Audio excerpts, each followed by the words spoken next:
Hey guys! Tonight we slip our boots into the squeaky territory between twilight and dawn, one of those Arctic half hours when the sun can't decide whether to clock in or hit snooze, and the sky ends up a shy shade of pink that looks like someone spilled melted salmon ice cream across the horizon. You're standing on snow that crunches louder than breakfast cereal, breathing air sharp enough to slice invoices, and I'll be real with you. If you forget to wiggle your toes every few minutes, you might become your own freezer aisle exhibit faster than you can say, express delivery. So, before you get comfortable, take a moment to like the video and subscribe, but only if you genuinely enjoy what I do here. Go ahead, I'll wait. Meanwhile, type your city and the exact time in the comments. I love seeing whether you're listening from coastal Oregon or a 3 a.m. ramen break in Kuala Lumpur. Now, dim the lights. Maybe turn on a fan for that soft background hum. And let's ease into tonight's journey together. You shuffle forward, the snow squeaking under sealskin hammocks, and the first thing your ears pick up is a faint metallic chick-tink carried on the breeze. It's not metal at all. Iron hasn't wandered this far north yet, but carved caribou bone. Sanded smooth and drilled so thin it can ring like porcelain. A teenage hunter named Kayajuk tied 3 little bells to his rawhide harness earlier this morning, mostly to show off. He didn't invent bone bells to send letters. Honestly, he just liked the sound, thought it might make his sled dogs perkier or scare away that nosy Arctic fox that kept raiding the fish cache. Yet as you watch him sprint across that wide-open snowfield, every chick-tink travels farther than his own voice ever could. Somewhere behind you, an elder hears it, cups an ear, and smiles. A message delivered. I got the caribou. Mainstream historians will tell you that 1,000 years ago, give or take a century or 3, the ancestors of today's Inuit, the Thule, hunted, fished, and moved seasonally along routes mapped by rivers of ice and veins of migrating game. What pop culture documentaries don't always mention is how information moved faster than humans could walk. Chick-tink by chick-tink, whole families learned to decode distance, speed, even baggage weight just by listening to what rattled on the horizon.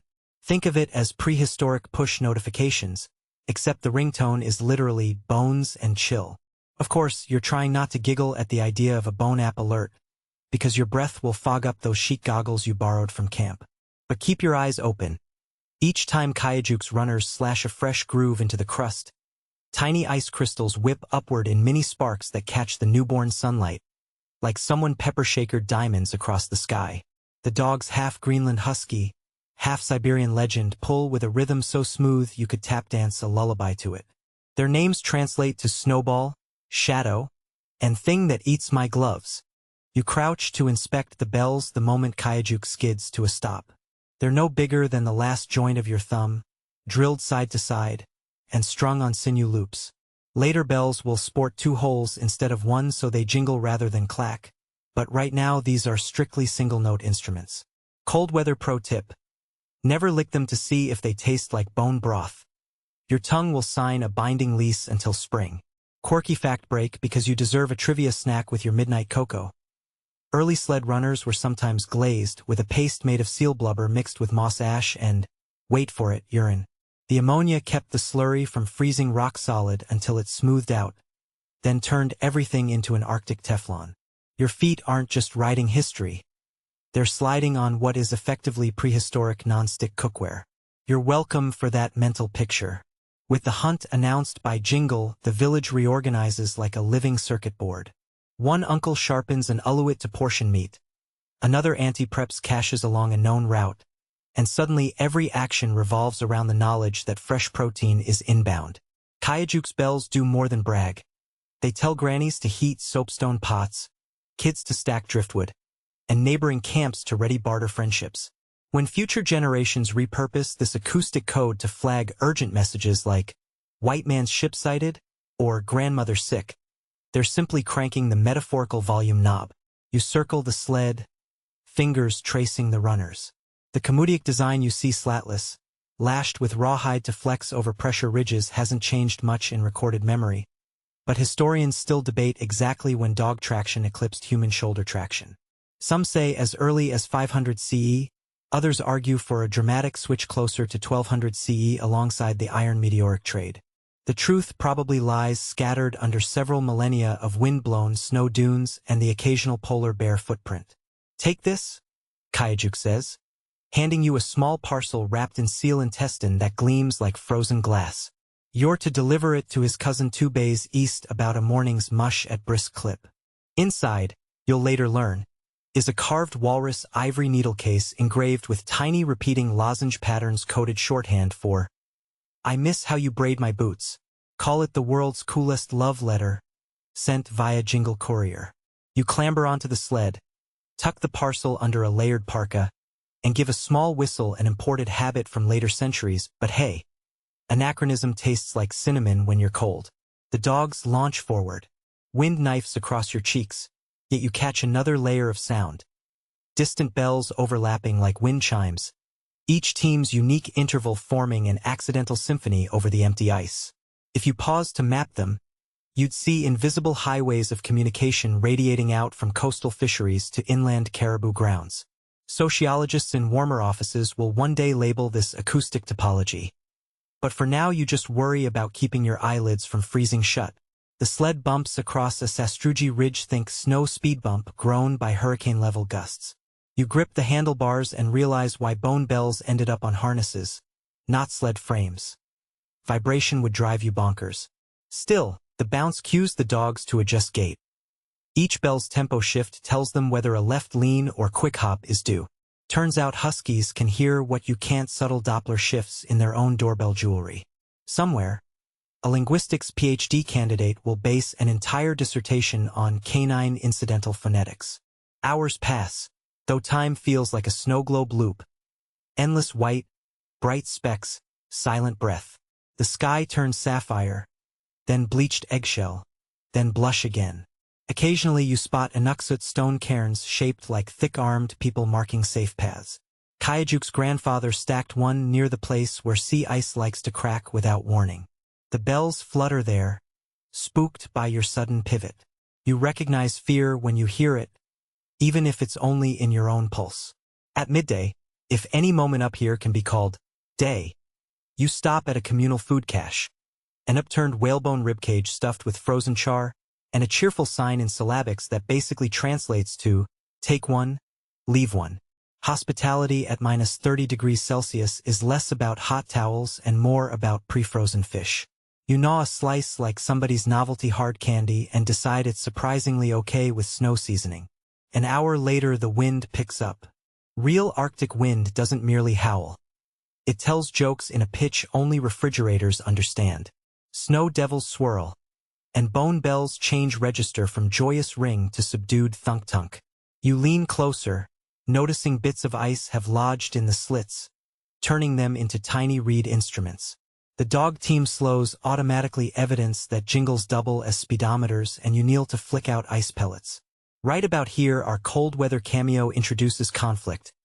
Across the snowfield, another sled team races toward you, bells chiming triple time. Competition, maybe. The driver's parka sports dyed wolf trim fancy. He raises a mitten in greeting, but his dogs keep pace. The two teams sink side by side, runners hissing. He shouts something about a fallen ridge route ahead and motions a detour. The bells on both harnesses start weaving a call and response. His, higher and hurried. Yours, slower, low. Without a common alphabet, the two of you orchestrate a duet that says, split at the ice hummock, follow the ridge, meet near the frozen waterfall. Medieval monks used liturgical chant, you've got bone bell jazz. By late afternoon the detour has lengthened your trip. You spot pale smoke spiraling from a snowhouse cluster, Kayajuk's cousin's camp. The horizon glows apricot under the setting sun. Yes, it came and went like a shy celebrity. Children scamper out, chasing the sled while their own mini bells clatter on rabbit fur slippers. You deliver the parcel, receiving in exchange a small walrus ivory comb to bring back. Instant return mail, no postage necessary. Over seal fat tea, elders ask you about the bell tone today. Did it ring clearer than yesterday? They tweak bell shape like audio engineers. Widen a slit, drill a second hole, test frequency by dangling pieces over a drumskin. Somewhere between sips they mention that archaeologists from the much later 20th century will dig up similar bells and debate if they're ritual objects, pet toys, or signaling devices. You don't know that word yet, but you sense future museum placards arguing in polite academic italics. Night falls. The sky unrolls northern lights so luxurious they should come with a velvet rope. You camp inside a snow house lit by cudlick lamps whose wicks are moss-soaked in seal oil. The walls refract green auroras like ghost projectors. Bells hang from a peg above your head, swaying every time wind flexes the snow bricks. Each chick-tink echoes not just across the tundra but down centuries, because one day, these routes will formalize into government-recognized sled mail services, complete with stamped hides and logbooks. But tonight, it's still experimental art in motion. You drift off a risky activity in sub-zero temps wrapped in caribou sleeping skins. The last thing you hear isn't the lamp's soft hiss. It's the bells tingling in a lullaby tempo. They sing of miles covered, messages delivered, and tomorrow's dawn when someone else will load a different secret onto a sled and set the Arctic ringing again. If you listen closely, you can almost distinguish an F-sharp amid the overtones. Maybe that's the universal key of journeys that never truly end. You wake to a dawn barely brighter than midnight, cheeks still rosy from the borrowed aurora glow. Somewhere outside the snow house, a lone ptarmigan clucks, proving that even in the Arctic there's always one loud neighbor who thinks 4 a.m. is a reasonable rehearsal time. You pull on half-frozen mittens, step into the squeak crackle of fresh crust, and find Kayajuk already lashing the sled. He nods toward a faint ridge in the distance, a place your half-dreaming brain first mistook for a mirage of stacked sugar cubes. Old caribou track, he says, as if that explains everything. And in a way, it does. From this moment on, you're riding the animal highways that will slowly transform into the Arctic's first postal lanes. Your team glides into the groove. Literally, thousands of migrations have polished twin trenches into the permafrost, each only a handspan deep yet guiding the runners like rails. Think of it as nature's version of those plastic Hot Wheels tracks, minus the neon but plus an occasional drop-off that could swallow a snowmobile. The dogs settle into an effortless lope, happy to follow curves already memorized in the DNA of their ancestors. You realize that the same hooves that once stomped here to outrun wolves have incidentally carved a transcontinental shipping lane. Mainstream textbooks often summarize this period with one polite sentence. Indigenous peoples utilized established game trails for seasonal movement and trade. That's like describing the internet as a few folks sending notes. The truth you're bumping over is grander. By 1400 CE, the combined hoofprints of caribou and reindeer sketch a living spiderweb from Alaska to Greenland. Each spring the herds redraw it. Each autumn the hunters reinforce it. And every winter the snow seals it into a track smoother than a curling rink. When Europeans finally stumble in, they'll marvel at mysterious straight lines on maps, never guessing that caribou engineering did the civil planning for free. A gust rolls through the valley, lifting powder and plumes that briefly erase the horizon. You keep moving, trusting the runners to stay within the ghost rails. They almost steer themselves, and this is the first time it hits you how efficient the system is. No need for mile markers when the ground itself is an atlas. Later, colonial surveyors will hammer in numbered posts and pat themselves on the back. Inuit couriers will glance at those posts and shrug. Cute decorations. Halfway up a long incline, Kayajuk pauses where the tracks diverge, one branch trending toward the coast, another inland.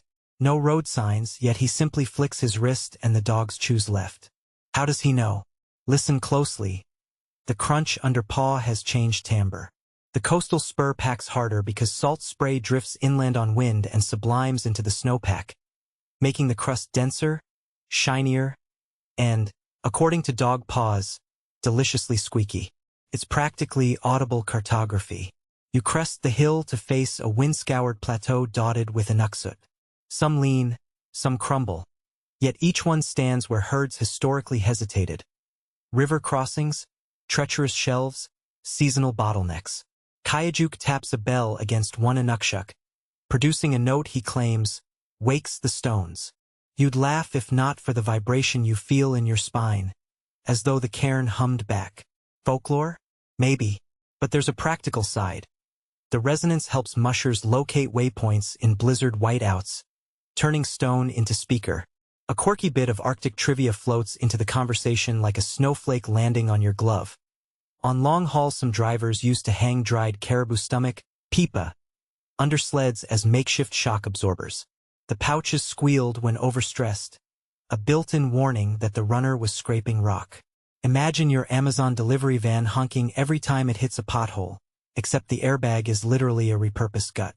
Wind stiffens again, and you hunker deeper into layers of sinew-stitched skin, pondering a more academic matter.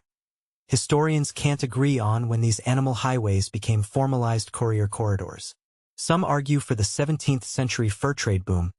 Others point to archaeological finds, dated bone-handled ulu knives near route intersections, that suggest message exchange rituals centuries earlier. The debate rages in conference halls with PowerPoint slides of sediment layers while the Arctic, unfazed, keeps writing its own minutes in ice. Down on the flats, an elder camp hove into view. Tents of sewn sealskin rise like burnt sugar domes against the pale sky. Children spot your bells and line up, shaking miniature versions, marketing genius, because no one can ignore a jingling welcome committee. They bring bowls of akpiktuk, whipped snow mixed with fish roe and crowberries, a treat that tastes like salted rainbow sherbet. You pretend not to mind the brain freeze even as your eyelids twitch. The camp's leader, Tukamuk, invites you to inspect something special. A hide map older than his grandparents. Stretched between driftwood poles, it's less drawing and more choreography. Little X's mark where rivers freeze late. Dotted swirls show eddies of drift snow. Double lines mark caribou migration and, by extension, sled reliability. If Google Maps could smell of tallow and wood smoke, it would look like this. Tukamuk smooths one corner, pointing out a faintly embossed triple loop. Fast path, he says, but only when snow squeaks like dry sealskin. How do you know the squeak metric? Your ears learn, he answers, tapping your bell again. Afternoon bleeds into a lavender twilight, and you head out, newly armed with hide map knowledge. The dogs catch a fresh sweet spot between trot and gallop, their tongues curling like pink pennants. You remember to shift weight backward on descents, small dance steps that keep the sled from fishtailing into oblivion. Every so often a curious fox darts across the track, then veers off, spooked by the bell's metallic ghost chirp. As the miles unfurl, you spot freight caches spaced at surprisingly regular intervals. Proof the trail is no longer just for hunters but for commerce. Each cache sits elevated on stilts carved to resemble polar bear legs, partly for style points, mostly to keep actual bears from stealing lunch. Inside one you find bundles of soapstone carvings tagged with ivory slivers scratched in syllabics. Addresses. These will travel east toward Baffin, to relatives who trade carved mini-kayaks for basalt adze heads. Proto-Amazon Prime, minus drones but plus severe frostbite risk. You leave a tiny gift, dried muskox cheese, because reciprocity oil greases the gears of any network. Kayajuk approves, explaining that a courier who freeloads soon earns a reputation, and a bad rep travels faster than any dog team. Social credit centuries before mobile apps tried gamifying courtesy. The trail climbs another rise, and suddenly you're overlooking a frozen inland sea. Hundreds of parallel tracks cross the ice like graphite strokes on watercolor. Some veer off toward distant mountains where smelters will one day dig for zinc. Others align along the coast where, centuries later, a Hudson's Bay post will sprout. But tonight the paths belong to you and the constellations overhead. Orion tilts sideways, his belt flashing through fine curtains of ice fog. That twinkle gets mirrored in the bell ornaments swinging under dog necks. A cosmic Morse code. A memory surfaces. Back in camp, an elder told you about the middle path. A legendary shortcut so efficient it shaved 2 days off a week-long haul. Historians still haven't pinned its location. Oral stories place it everywhere from the Melville Peninsula to the Mackenzie Delta. Scholars argue footprint sizes. Field researchers chase half-erased cairns. You, lucky dream tourist, are now climbing what Kayajuk claims is the head of that mystery. Better grip the sled rail. Legends rarely come with guardrails. What makes the shortcut legendary isn't just its brevity. It's alive. Below a thin crust lies a spring that never entirely freezes.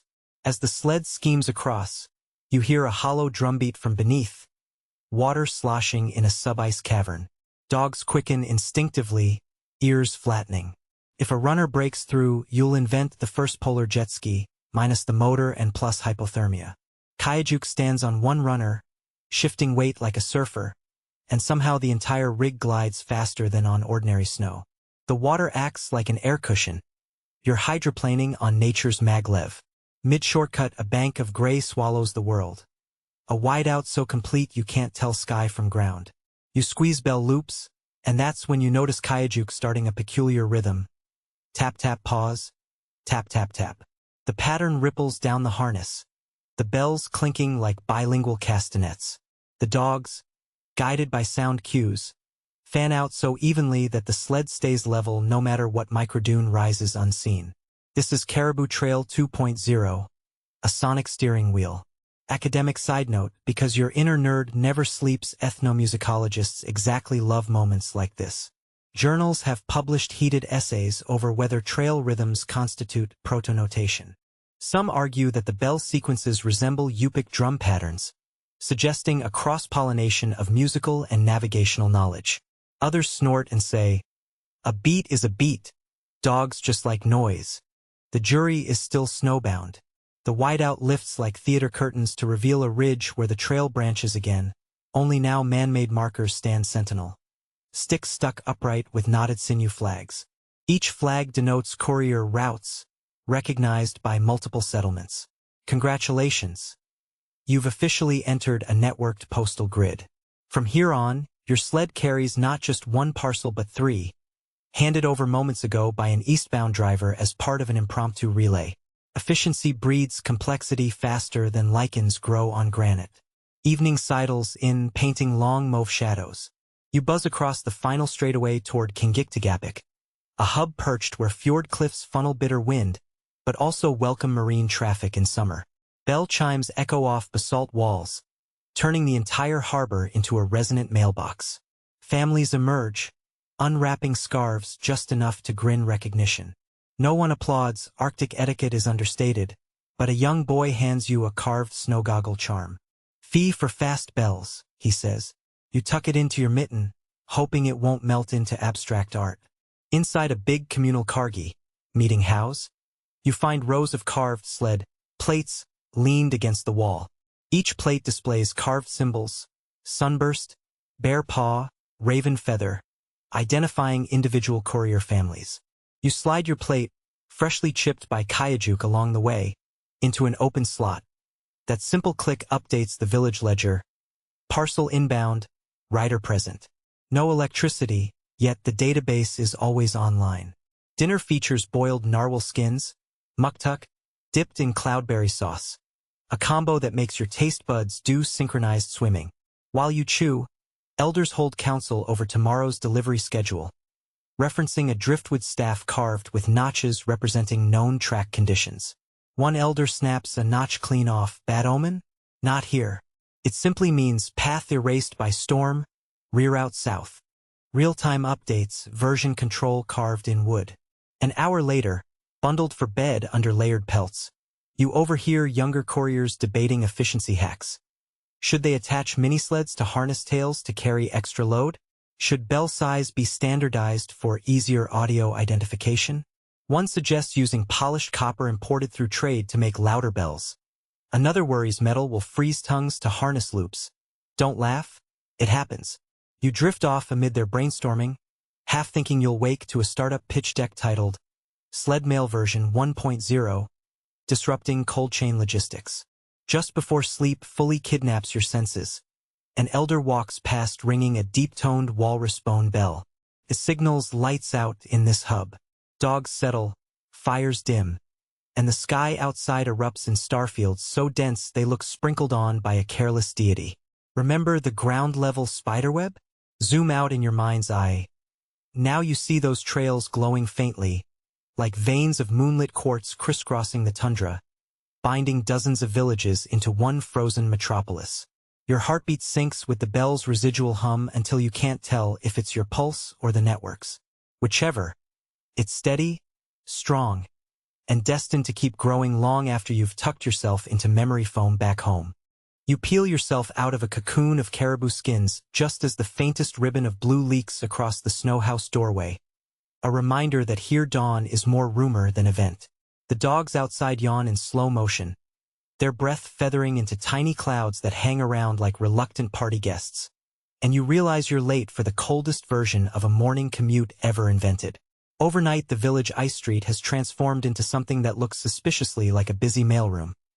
Sleds lined nose to tail, rawhide harnesses stretched out like phone cords, and couriers hurrying past with the kind of caffeinated urgency usually reserved for airport departures.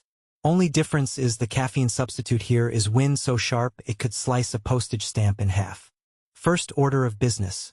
Drag yesterday's haul, an overstuffed sealskin sack, onto a bench chiseled from a whale's lower jaw. The makeshift countertop shines under the glow of a cudlick lamp whose moss wick hisses each time a stray snowflake kamikazes through the roof vent. Every parcel inside is frozen into a lumpy mystery shape. You and a diminutive assistant named Siku hold each bundle over the lamp just long enough to melt the frosting around its hide tag. The procedure is 1 part sauna, 1 part speed dating, thaw, squint, identify, and move on before anything turns to soup. Instead of clipboards, the team uses wooden trays coated with a thin film of crushed charcoal. You scratch routing notes into the black dust using a sharpened bone stylus, then wipe the slate clean with a puff of snow. Instant cloud-based storage, if the cloud in question happens to be literal ice crystals. Textbooks usually claim Moravian missionaries introduced proper mail registers 2 centuries later. But anyone watching you now would laugh that theory straight into the brine. This is inventory management so streamlined even a modern startup accelerator would nod appreciatively. A bell rings, 3 descending notes, and Tuligak, today's postmaster, strides in. His beard looks like someone glued frost onto a snowdrift, and his bell's pitch is low enough to vibrate the marrow in your shins. Legend says he keeps the whole ledger in a scent-based memory palace. Sniff a strip of dried sculpin, and he can tell you which route along pond inlet it corresponds to because pond fish stink sweeter. Cognitive psychologists are still arguing whether this olfactory database is genetic brilliance or just a lifetime of practice. Last year, 2 researchers nearly came to blows in Copenhagen while brandishing competing jars of fermented capelin as evidence. Tuligak gestures, and the sorting dance begins. 1 parcel unwraps into a soapstone plaque carved within a Nuksuk relief. It's on its way to comfort a family grieving a youth lost in last spring's river breakup. Siku loops a purple sinew knot around the corner. Purple means ceremonial, and hangs it on the rack marked for the South Trail. Next bundle is a muskox hide pouch that clinks when you shake it. Out tumble 10 cobalt glass beads and a birch bark letter written in Cree syllabics. Evidence that fur trade feelers are already pushing farther north than the official diary's record. And yes, historians still bicker over whether such hybrid items prove sustained contact or a handful of isolated swaps. You shrug and tag it blue, the color reserved for happy news, sing on delivery. By the 5th bundle your fingers have numbed, thawed, and numbed again. Tuligak whistles. Everyone circles the lamp to warm hands in the flicker. While palms roast, gossip drifts like wood smoke. Someone whispers that a rival kennel has lured away 2 of Kononak's prized lead dogs with promises of richer fish rations. A canine version of poaching that makes Wall Street headhunting look polite. Another courier reads a hide tag announcing the birth of twins during the long night. The room responds with a gentle chorus of bells and a quick blessing. Even in -40 air, joy travels faster than sled runners. Then there are the curiosities. 1 packet contains nothing but flattened fish eyeballs strung like beads on sinew. Half the room groans, the other half laughs. Ethnobotanists can't decide if these are medicinal vitamin boosters or just an elaborate prank. Nobody volunteers to taste test, so the bundle gets a red "not for" handle carefully, and a side note in charcoal. May require strong stomach. Hours slip by in a rhythm of thaw, read, not, log. Each color not is an emoji before emojis existed. Red for medical urgency, white for condolences, green for trade taxes due, yellow for jokes or riddles, blue for celebrations. Siku claims the dogs can smell the dye and adjust their speed accordingly. Another theory waiting for peer review. When your knees start complaining, someone flips a sled runner on its side as a makeshift standing desk, proving ergonomic hacks thrive even in permafrost. Tuligak offers a chunk of pounded snow as a lumbar ice pack. You accept and immediately regret the frigid hug against your spine, though the relief is real. Late afternoon fades into that pewter half-light the Arctic calls evening. Tullagak tallies the soot board, 63 outbound parcels, 29 inbound receipts, and 3 oral messages of presence. Balance matters. Too many one-way gifts risk social debt, and a diplomatic sled visit may follow. Bells chiming the polite Arctic equivalent of "you left me on read." Economic historians like to reduce trade to calories and metal, but right here the evidence jingling on rawhide harnesses says emotional reciprocity is just as vital. A courier bursts through the doorway, cheeks crusted with ice, bells hammering a frantic triplet, unmistakable emergency cadence. He slams a leaking sealskin bag onto the jawbone bench. Crimson streaks spread across the whale ivory.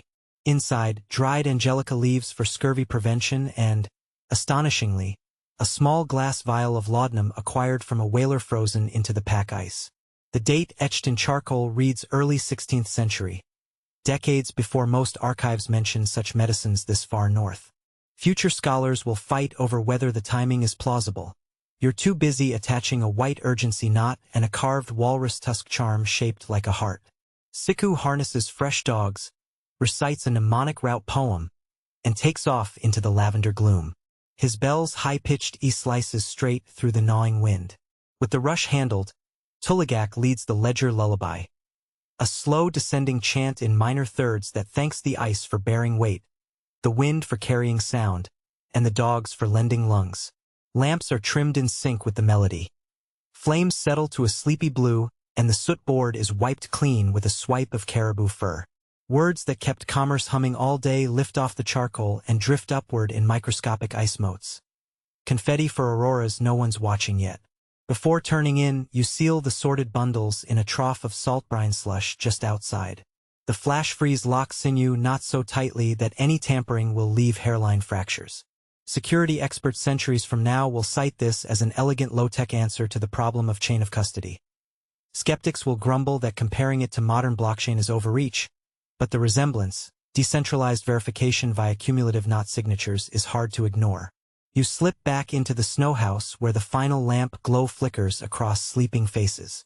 Everything smells of tallow, smoke, and the faint metallic tang of bone bells now at rest. Somewhere outside, auroras unfurl like silk banners, but your eyelids are heavier than any museum curtain. As you crawl into your pelts, you think about how distribution centers back home process thousands more parcels an hour. Yet none carry lullabies in their barcodes or encode grief and joy in the twist of a colored knot. A last distant bell rings, probably Siku clearing a ridge.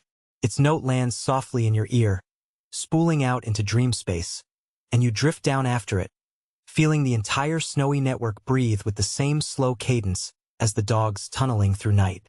If sleep could jingle, it would sound exactly like that. You wake to the throb of distant drums, a heartbeat so deep it rattles the snow blocks forming your snow house walls. For half a breath you wonder whether giants are marching, but then memory clicks on. This is dispatch day, when sound itself becomes the traffic light of the tundra. You crawl out, boots crackling on frost, and the sky is lavender over pewter ridges. Someone has already shoveled a circular plaza into the drifted ice. At its center stands Ivalu, a drummer whose shoulders look broad enough to bench press a narwhal. Her frame drum, the killout, is made of stretched walrus stomach, polished until it throws back dawn like a bronze mirror.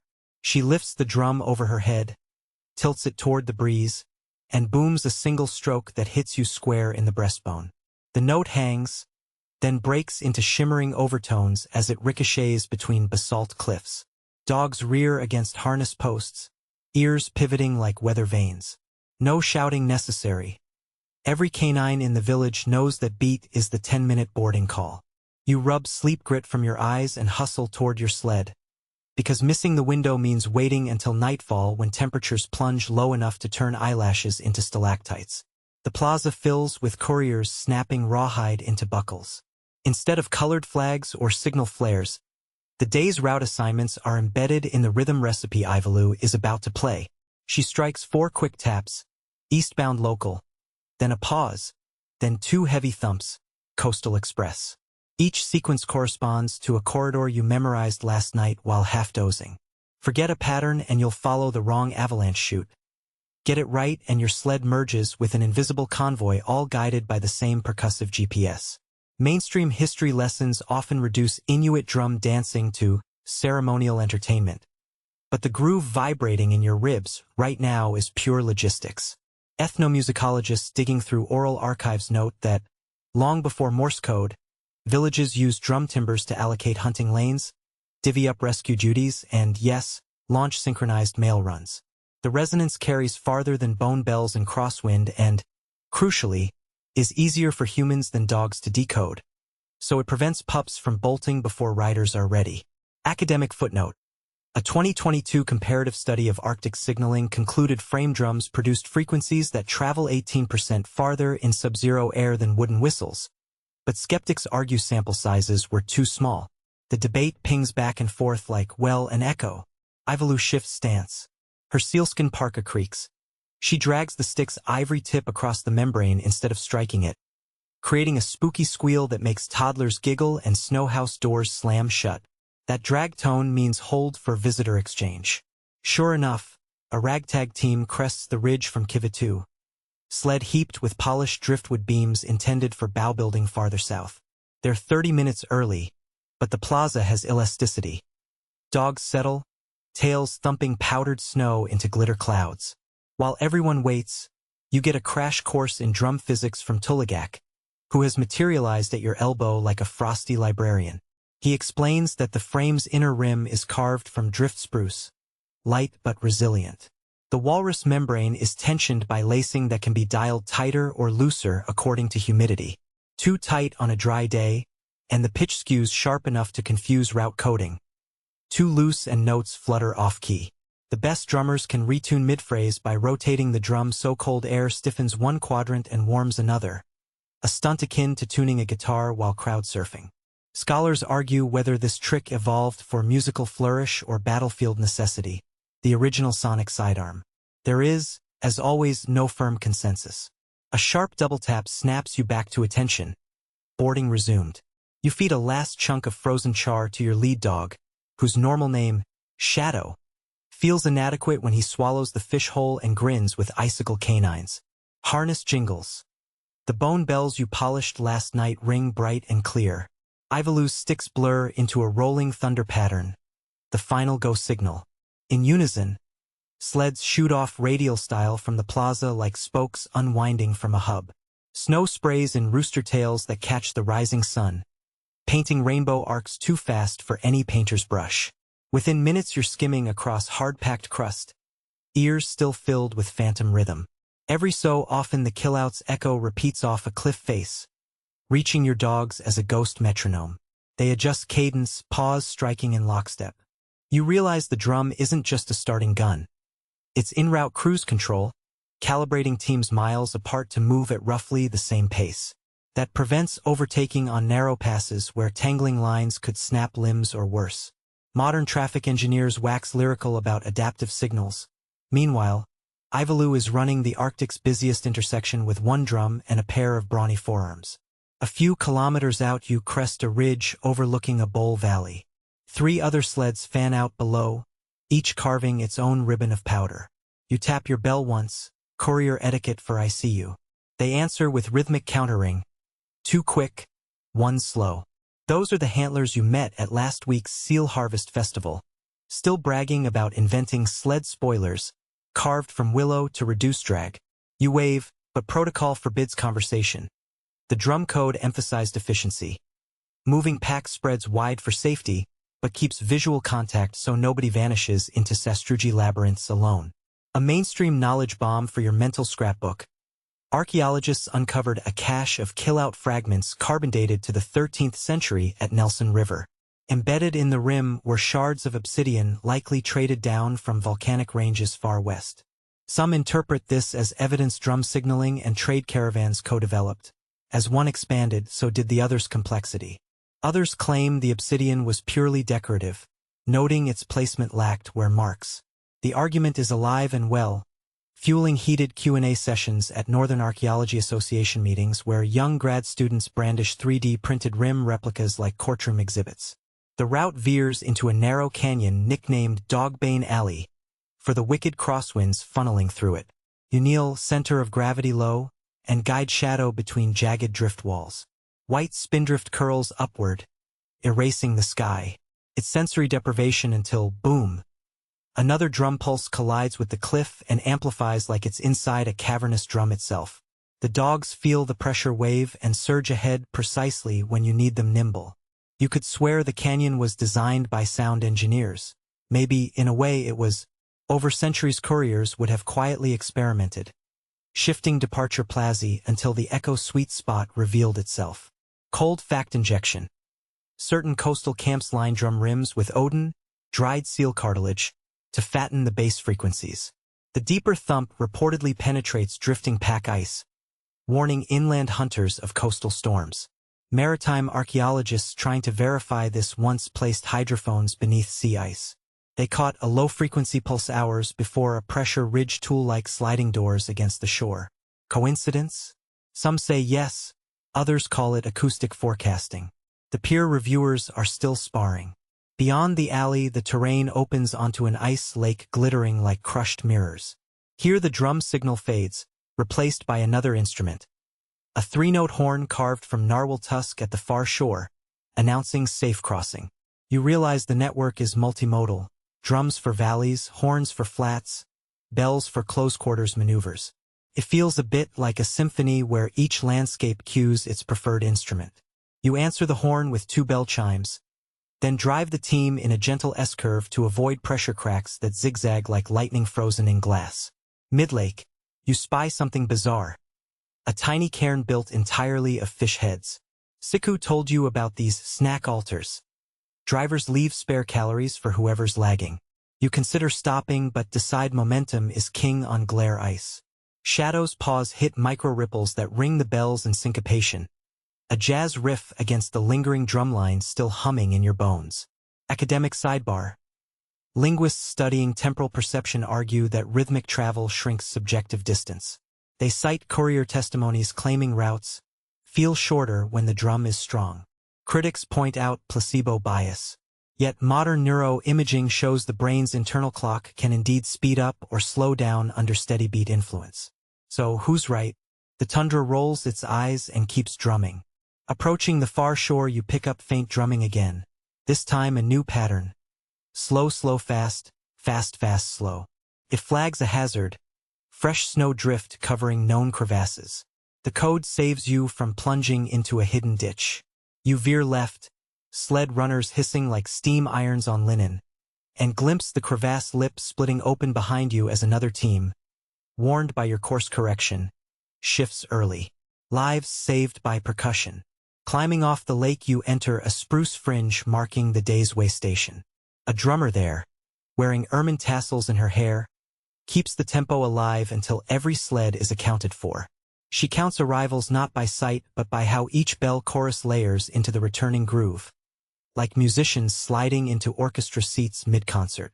When the final harmony locks, she dampens her drum with an elbow and the silence feels shocking, almost rude. Dogs flop into snow nests. Couriers stretch spines and compare frost beards. Inside a canvas-skin shelter, you sip hot caribou-bone broth thick enough to chew. Conversation circles the day's sonic successes and near misses. Someone suggests standardizing horn pitches along coastal flats. Someone else worries that too much uniformity could hinder local flair, which builds community pride. It's the age-old tension between network efficiency and cultural identity. Only here it's expressed through decibels rather than corporate memos. Scholars will latch onto transcripts of debates like this, if only the wind didn't erase them minutes later. Before dusk, a final drum roll signals bunk time. You park sleds in semicircles so bells face outward. Folklore says any nighttime spirit must tangle in the dangling loops before reaching sleepers. Superstitious? Sure, but also practical. A prowling polar bear will jostle the harness and set off an alarm system avant la lettre. You drift into your sleeping skins as auroras wriggle overhead. the green ribbons pulsing like fluorescent reverb to a drum you can't hear anymore yet still sense beneath your sternum. Eyes half closed, you ponder a question making waves in academic journals. Did the rhythm patterns originate purely for male or evolve from even older hunting ceremonies? Some experts propose they started as whale drive signals, later repurposed. Others argue the drum codes and male grid co-emerged in a feedback loop, each refining the other. Tonight, under cosmic curtains, the debate feels irrelevant. All that matters is the certainty that sound steers sleds across a continent of ice, keeping villages stitched together with invisible threads of vibration. Your last conscious thought is a silent drumbeat in your chest, sinking you to the route yet to come. The shift from gentle breeze to meteorological prank happens so fast you almost don't notice until the horizon folds itself into a single gray bedsheet and drops it square across your goggles. What was crisp visibility a heartbeat ago shrinks to the space inside your hood, every exhale swirling back as damp warmth, as if you're whispering secrets to your own cheeks. Shadow, the tireless lead dog, stiffens, ears pinned, shoulders squared, and in that half-second glance he throws you, you read the message. Hope you packed the good snacks because the sky just forgot how to sky. Blizzards here have no polite prelude. They don't roll up with thunder, don't show a warning stripe on any radar screen. Largely because there is no radar screen. One breath it's ankle-deep powder, the next it's a white wall so thick the dogs disappear into it like heads into a pillow. Inuit elders call this kingak, the quick-strike storm. Modern meteorologists prefer explosive cyclogenesis. But you decide the elder term feels truer when snow grains sting like weaponized sand on every square millimeter of exposed skin. You tug the bell line, 2 sharp jerks, shadow pivots into the blizzard drill, and the difference between bold courier and frozen museum exhibit is now measured in minutes. First you drag out the grease tarp, a roll of sealskin half-cured in blubber that looks like someone tried to invent an edible yoga mat. Spread blubber side down, it glues itself to the wind-scoured crust, anchoring the sled while the dog's shoulder close to form a living windbreak. Next comes the snow saw, its blade fashioned from caribou tibia polished smooth enough to throw stray sunbeams. You score rectangles and drift, twist, pop them out, and spiral them into a knee-high wall. Half an igloo, just enough to pry open a calm bubble where you and your cargo can breathe. Your breath fogs as the survival bundle produces 2 sapudiate, seal-fat torches no thicker than broom handles. Flint sparks, moss wicks catch, and a buttery flame licks back the gray, painting everything in flickering amber. Mainstream textbooks gloss over these torches with a single line about traditional lighting. Yet 19th century Hudson's Bay mail diaries swear the devices saved more lives than snowshoes and rifles combined. Watching the torch burn, you understand why. The fat liquefies into its own windproof oil pool, refusing to blow out even when gusts scream sideways at 60 kilometers an hour. A chemist once presented a paper describing the phenomenon as self-sealing viscosity rebound. Half the auditorium nodded. The other half dozed, but no one argued the physics worked. Parcels ride the storm with you, tucked now against a cushion of dried reindeer moss that serves as nature's bubble wrap. One bundle radiates faint warmth. Fermented seal meat for a shaman fighting fever 2 villages east. The stuff smells like a locker room after playoff overtime, yet according to oral accounts it jumpstarts immune systems better than any citrus dream. Polar archaeologists once unearthed an 800-year-old cache of the same delicacy, still technically edible thanks to permafrost.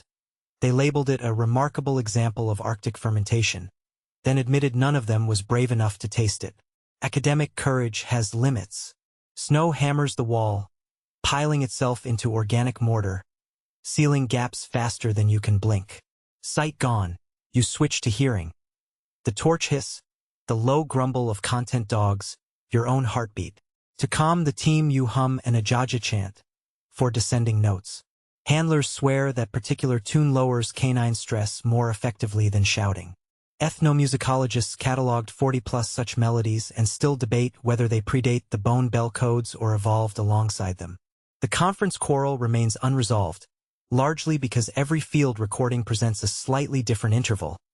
Scholars argue microphone bias, while elders shrug and say winds change pitch. Get over it. Time in a whiteout turns liquid. Minutes stretch, hours compress.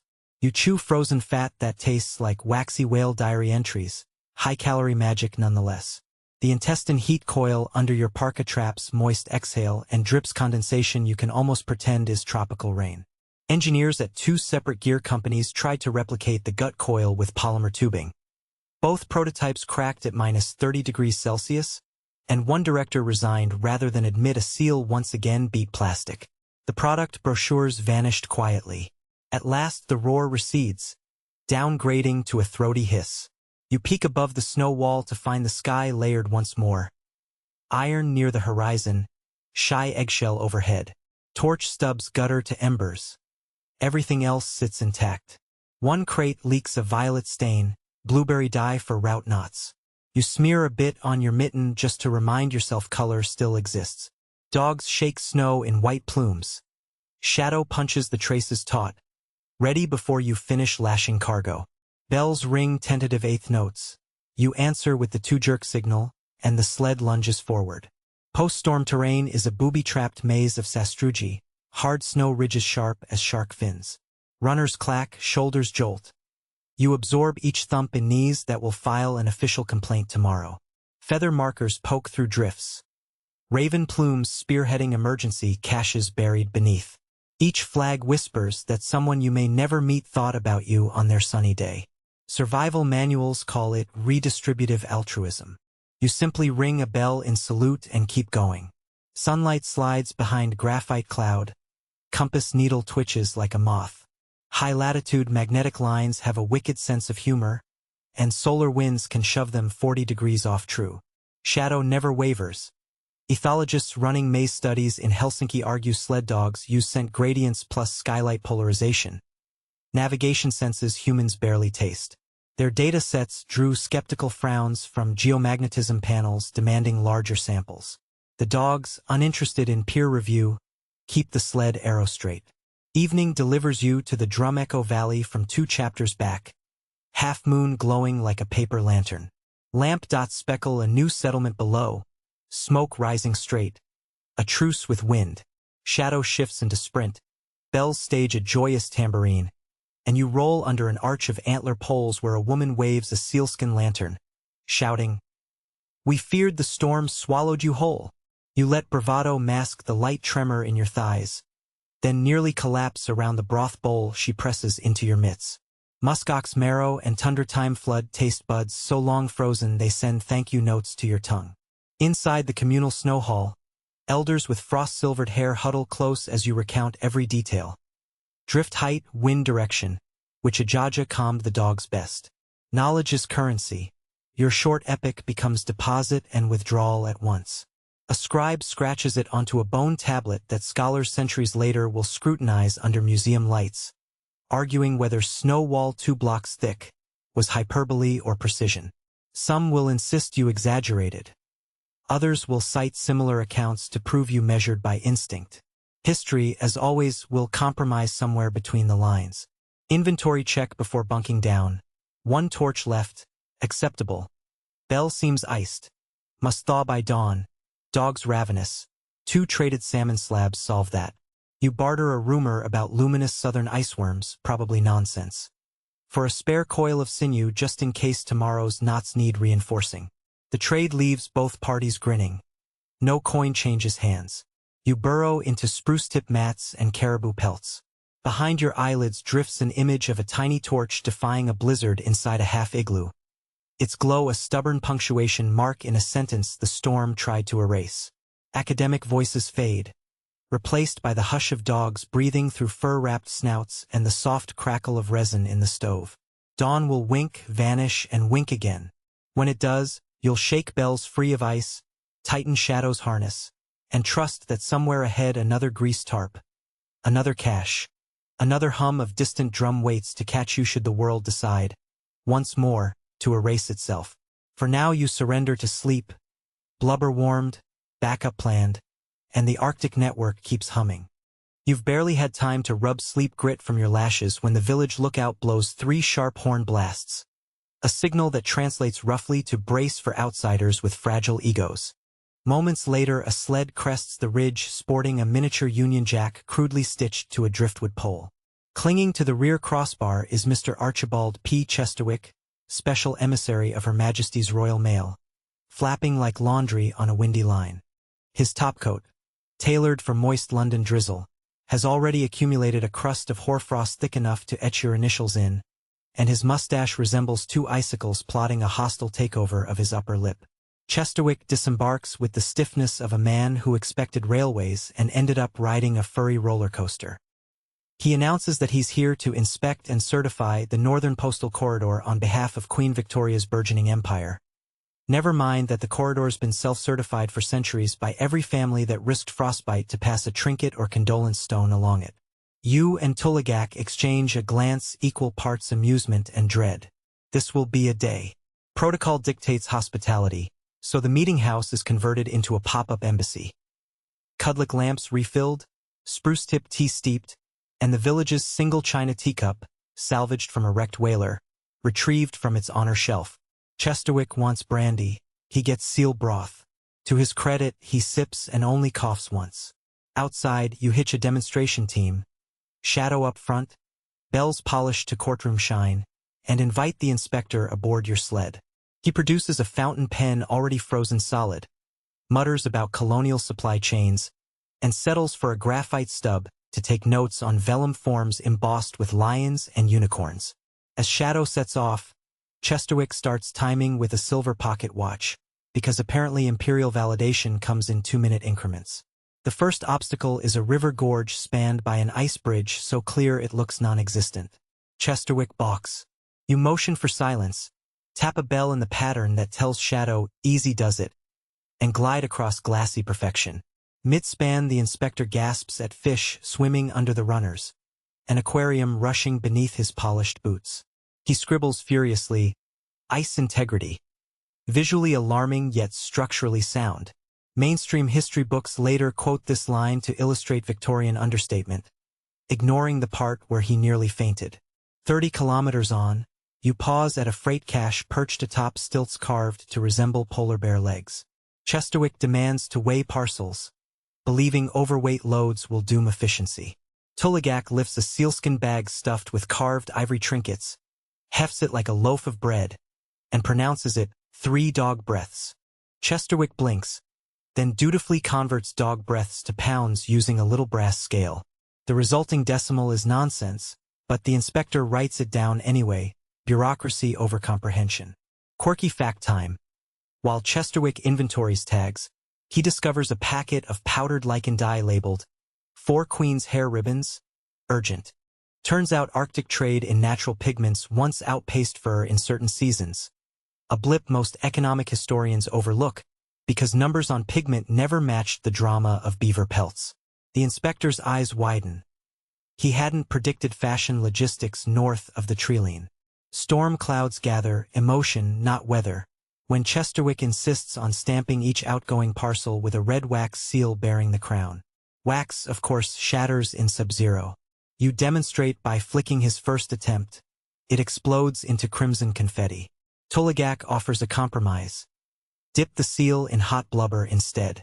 Academic circles will later debate whether this moment marks the birth of the blubber seal, a short-lived hybrid that left oily pawprint stains on several museum pieces. Some curators swear the residue is a conservation nightmare. Others consider it heritage perfume. The argument still stains conference agendas. Late afternoon finds you skimming a ridge under curtains of green aurora when Chesterwick finally asks, voice small, how many rail stations the route might accommodate. You stifle a laugh and point to your dogs. These are the locomotives. He stares at Shadow, who yawns, exposing teeth like pearl-handled daggers, and gingerly pockets his timetable. Back at the village, verdict time.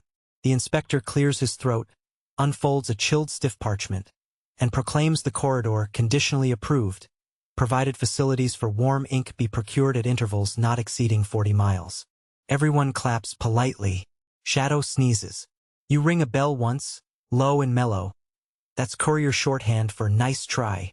Chesterwick departs next dawn, bundled atop a supply sled whose drivers teach him the finer points of tail breathing and frozen mustache management.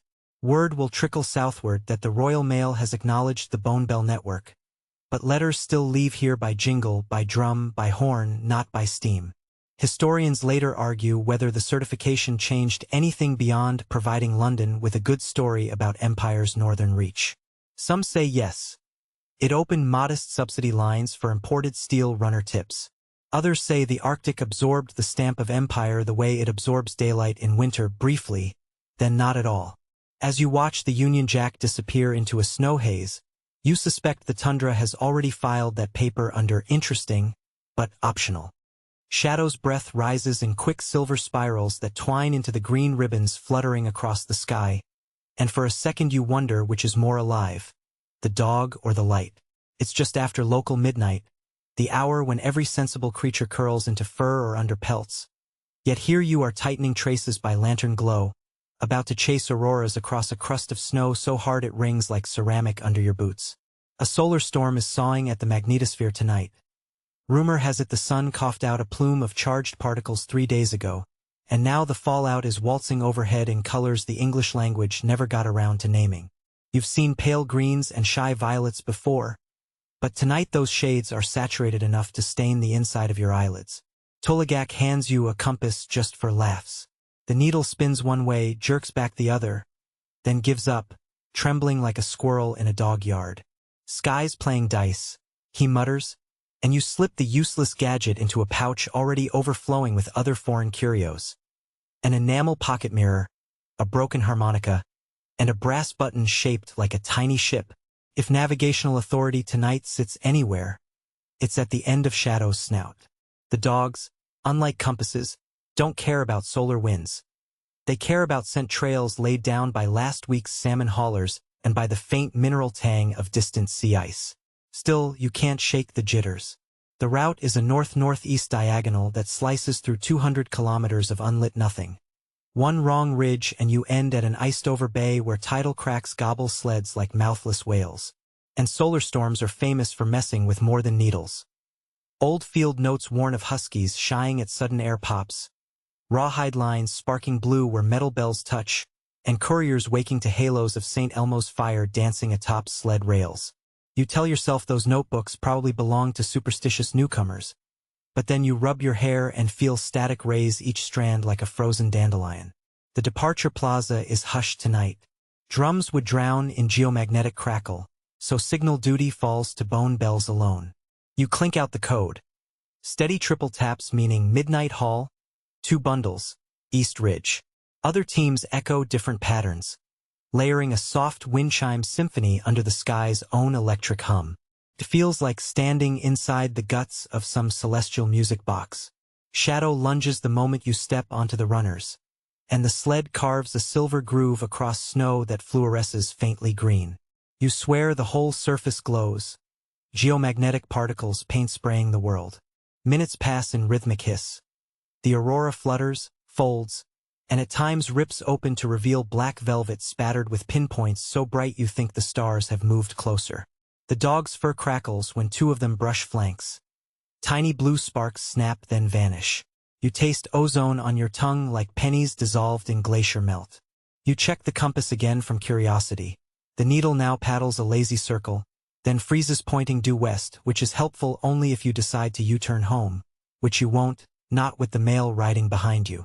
The parcels tonight include a carved ivory comb bound for a wedding in Pond Inlet, 2 cedar bark medicine bundles from Cree traders, and a tiny roll drawing addressed simply, to the man who misses sunlight. That last one tugs at something behind your ribs. Somewhere around the midpoint ridge, terrain flattens into blue-white marble. Ahead, another team's bells jitter in staccato warning cadence. You slow. Shadow pricks his ears. The other driver points toward a shimmer on the snow, a long zigzag scar where thin ice bowed under last week's heat lamp of a sunspot and then refroze brittle. You reroute, tracing a high arc upslope. The wind there carries whispers of cosmic radiation. Or maybe you're imagining the sizzle. Either way, your molars vibrate like tuning forks. Mainstream geophysicists note that solar storms can induce ground currents strong enough to trip telegraph relays 2,000 kilometers south. Whether those currents tingle human teeth is not yet experimentally confirmed, as one paper put it. Hours slip by in green-washed shadow play. You count heartbeats between auroral pulses. The sky seems to flicker in waves, brightening every 11 seconds, the rough cadence of solar wind bursts. Some historians claim Thule astronomer shamans tracked similar pulses and used them to time long-distance departures, arguing the lights gave free night vision. Others protest there is no proof of systematic scheduling by aurora, only anecdote. The debate remains politely ferocious, like scholars jousting with footnotes. You pause at a waypoint cairn marked by a meteorite shard hammered flat and wedged into stone. Under auroral light, the iron slab glows rust orange, a reminder that space occasionally rains souvenirs hard enough to dent glaciers. Muskox hair tufts snagged on the cairn tremble in the solar wind, and you remember a quirky fact Tuligak shared. Some elders store tiny meteor flakes in sled bags because they believe the space metal teaches the compass manners. Whether folklore or early attempt at fluxgate stabilization, no archaeologist agrees, but the flakes do add stylish sparkle when you pour them into palm. Onward. Shadows' paws thump like muffled drums. Bells answer with soft ticks. Then the sky detonates in white streaks so bright the dogs hesitate. Noses down, tails dropped. For 3 heartbeats the aurora turns daylight bright, enough to cast shadows sharp as chiseled obsidian across sastrugi ridges. You recall the Carrington event of 1859. Telegraph sparks, reading lights bright enough to rouse farmers, but that was further south. Yet here you are witnessing a local cousin. Historian diaries from the 1909 storm mention sled dogs howling and compasses spinning like tops. Skeptics say those accounts suffer embellishment. You wish the skeptics were here now, watching Shadow's pupils contract to pinpoints. Instinct overrides training. The team bunches, confused. You slap the bell line in a rolling cadence you've never used before. Part lullaby, part command. It works. The dogs relax, find footing. You realize the sound masks the electrical hiss that startled them. If bells once evolved to carry messages, tonight they double as psychological armor. Ridge after ridge slides beneath the runners. Somewhere behind you, the Earth's magnetic tail snaps like a giant steel cable. Unseen currents ripple through bedrock, lighting the undersides of distant clouds. You feel a jolt through the sled's metal bracing. A faint ping, harmless but eerie. Future engineers will design polar power grids with grounding systems learned from these natural experiments. Even then, they'll cite dog-sled chronicles as qualitative data. Far ahead, a faint glow not from the sky but from peat oil lanterns marks the night relay station. You coast in, thighs trembling from hours of semi-squat, and hand off your cargo to a bleary-eyed courier named Deputy, who immediately checks each sinew not for fracture. Satisfied, he slips meteor flakes inside his parka, tradition, and sings a quick 2-verse mnemonic to memorize the manifest. You trade him a pouch of salted roe for a slab of drying cod. Transactions in the dark taste of salt and duty. Inside the snow house, walls pulse green as the aurora continues its silent opera. Younger travelers crowd around you for storm gossip. You describe the compass that couldn't decide, the shadow-casting flare, the spark between 2 bewildered dogs.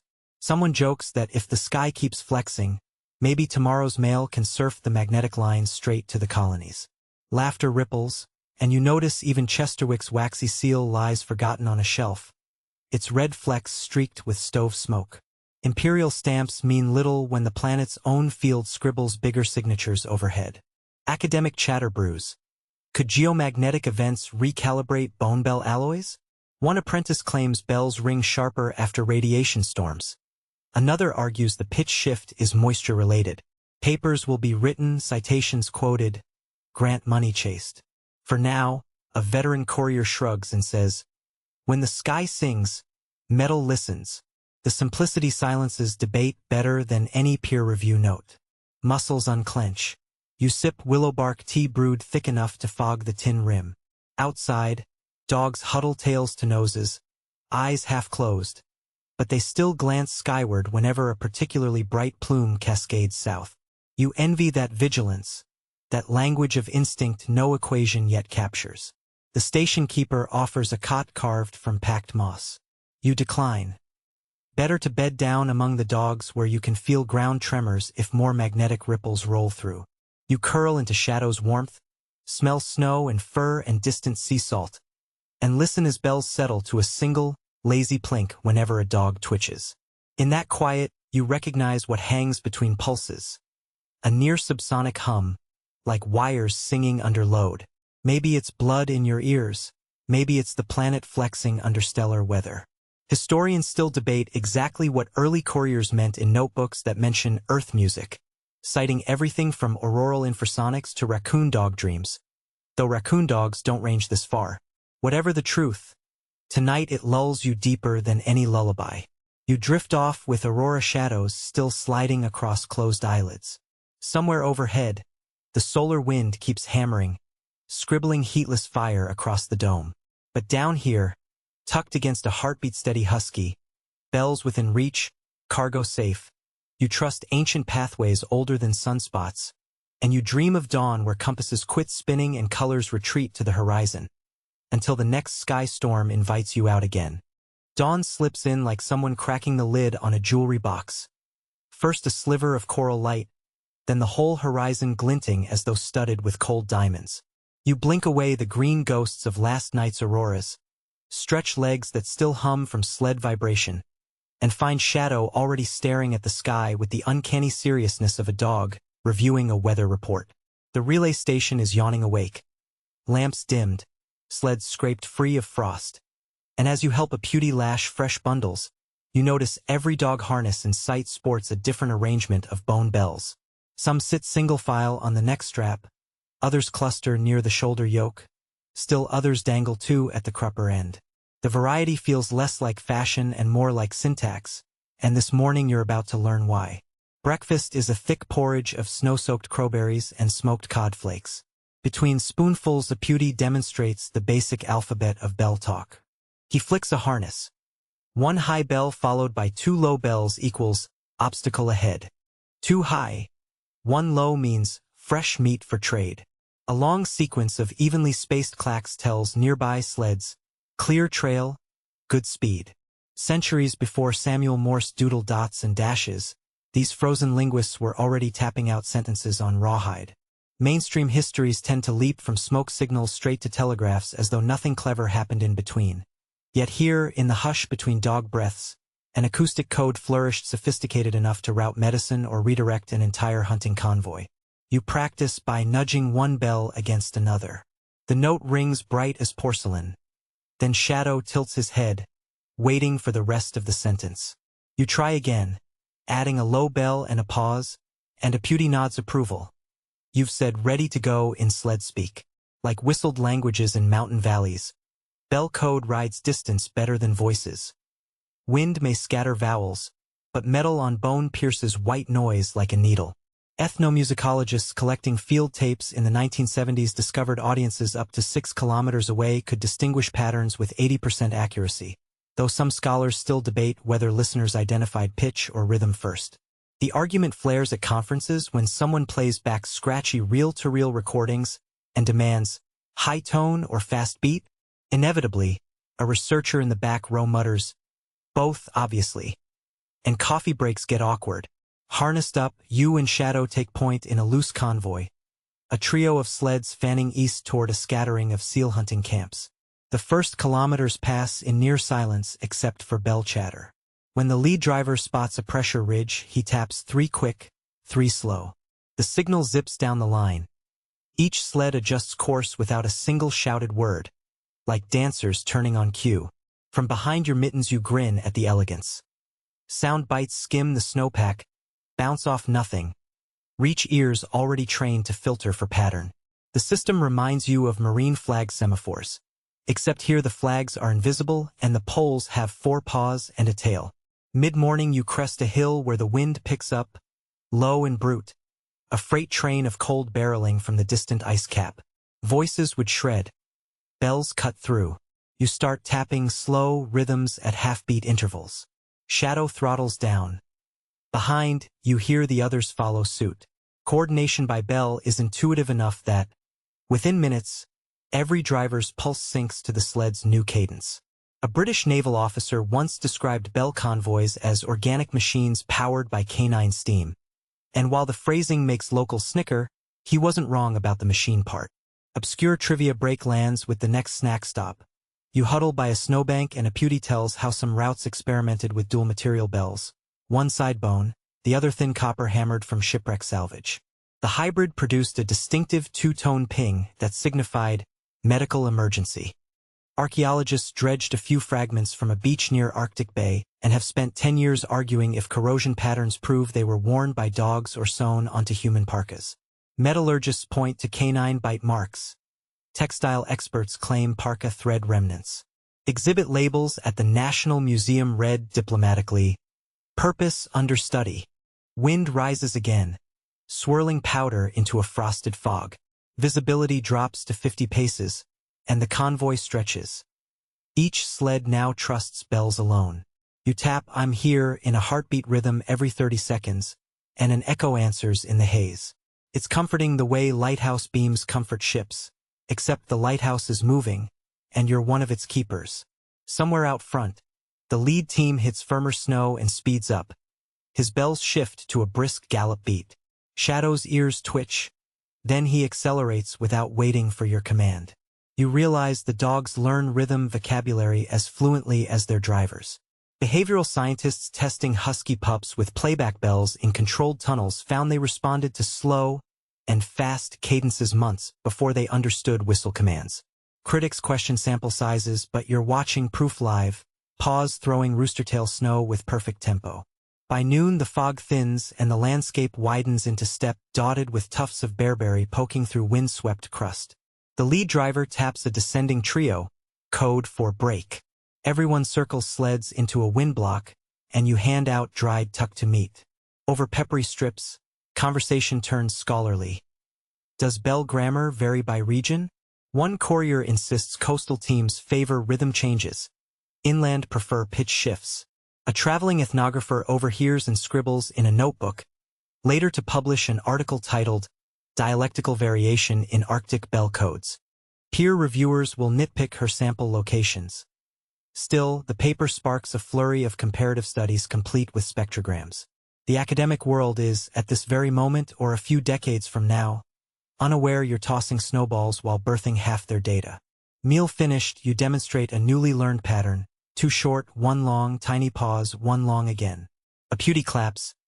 That tells anyone ahead you're carrying fragile goods. Fragile today means porcelain beads destined for a wedding veil. The bundle rides under sheepskin inside your cargo sled, jangling barely louder than the bells themselves. The path ahead crosses a frozen lake riddled with standing hoarfrost spires. They look delicate but will snap and slash hide if hit full tilt. Your new code will warn oncoming traffic to keep distance. An echoing reply floats back. Someone acknowledges, and you glide onto the lake. Sunlight refracts through frost needles, scattering rainbows around the sled runners. It feels like skimming a stained glass floor. Half lake, a disturbance surfaces. The ice moans low and whale-like. A fracture snakes across your direction of travel. Thin but widening. Instinct says veer. Protocol says signal. You strike bells into the emergency triplet you practiced at camp. Fast, fast, fast, pause. Fast, fast, fast. Shadow pivots. Behind, sleds peel away in synchrony. You clear the crack just as a fist-sized hole forms, water glugging up like a black eye blinking against the sun. Once safe, you tap out, danger passable by North Arc. The reply, 2 high, 1 low, means the rear team saw and adjusted. No shouting, no panic, just pattern and response. By evening the crack will refreeze. By next week, snow will hide all trace. Without Bell's warning today, someone else might punch through tomorrow. Later, while the dogs trot a gentle inclined valley, a pewty recounts a legend. Centuries ago, an elder named Scylla invented ghost patterns. Code sequences with intentionally confusing syncopation to trick rival trading parties listening from hilltops. The story claims merchants from the far south roamed the Arctic one summer seeking walrus ivory, eavesdropping on bell routes to locate cache sites. Scylla broadcast ghost patterns, sending them chasing phantom convoys, giving her village time to relocate stock. Skeptics call the tale a moral fable. Folklorists counter that a few odd-tuned bells housed in Stavanger Museum resemble those described. The debate even drags in cryptologists, delighted to analyze early examples of acoustic encryption. Journals publish side-by-side translations of ghost bell lines and Morse code, noting structural parallels. Critics say coincidence. Proponents say convergence. You tune out the academic echo chamber and focus on shadowy foothills where wind funnels like a whistle. Evening spills purples and rose over horizontal clouds, and campfire sparks replace midday glare. At tonight's halt, a semicircle of sealskin tents glowing inside like ember lanterns. You join a workshop of apprentices. An elder strips fat from a caribou shin, shapes it into a clapper, then slices bone shards thin as fingernails, tuning each across his knuckles. He plucks them like xylophone keys, seeking the perfect interval. The rule, he says, is simple. One bell's pitch must nestle a minor third above the other. Any closer and dogs confuse the message for background jangle. Music theorists centuries later will confirm a minor third pierces overlapping noise bands, though they'll learn it from string quartets, not sled yards. Scholars still argue who discovered the interval's communicative power first. Himalayan yak-herd bells or Arctic couriers. Your guess rides with the people who tested theory in -30 wind. Night deepens. You recline against the sled, tracing constellations drifting west. Bells rustle as dogs shift, settling noses under tails. You hear distant teams chiming bedtime codes. One low bell followed by 3 space taps, all secure. You answer the same. The echo loops through darkness until valley walls swallow it. Somewhere a tether clinks, someone turning in sleep, and the sound joins dreamscape like a punctuation mark. You recall how earlier you tucked that ivory comb under furs, afraid the cold snap might crack it. Bell grammar saved it today. Tomorrow new cargo. Maybe scrolls of sinew-inked treaties, maybe playful bundles of dried fish eyeballs. We'll test a different sequence. The code grows, adapts, travels. Language isn't just marks on vellum. It's the sweet collision of bone against bone. The way vibration carries intent across emptiness.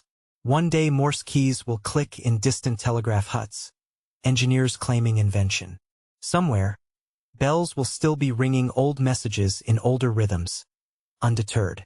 As sleep oozes up like warm meltwater under frozen lids, you run fingertips across shadow's nearest bell. It feels smooth, cool, unassuming.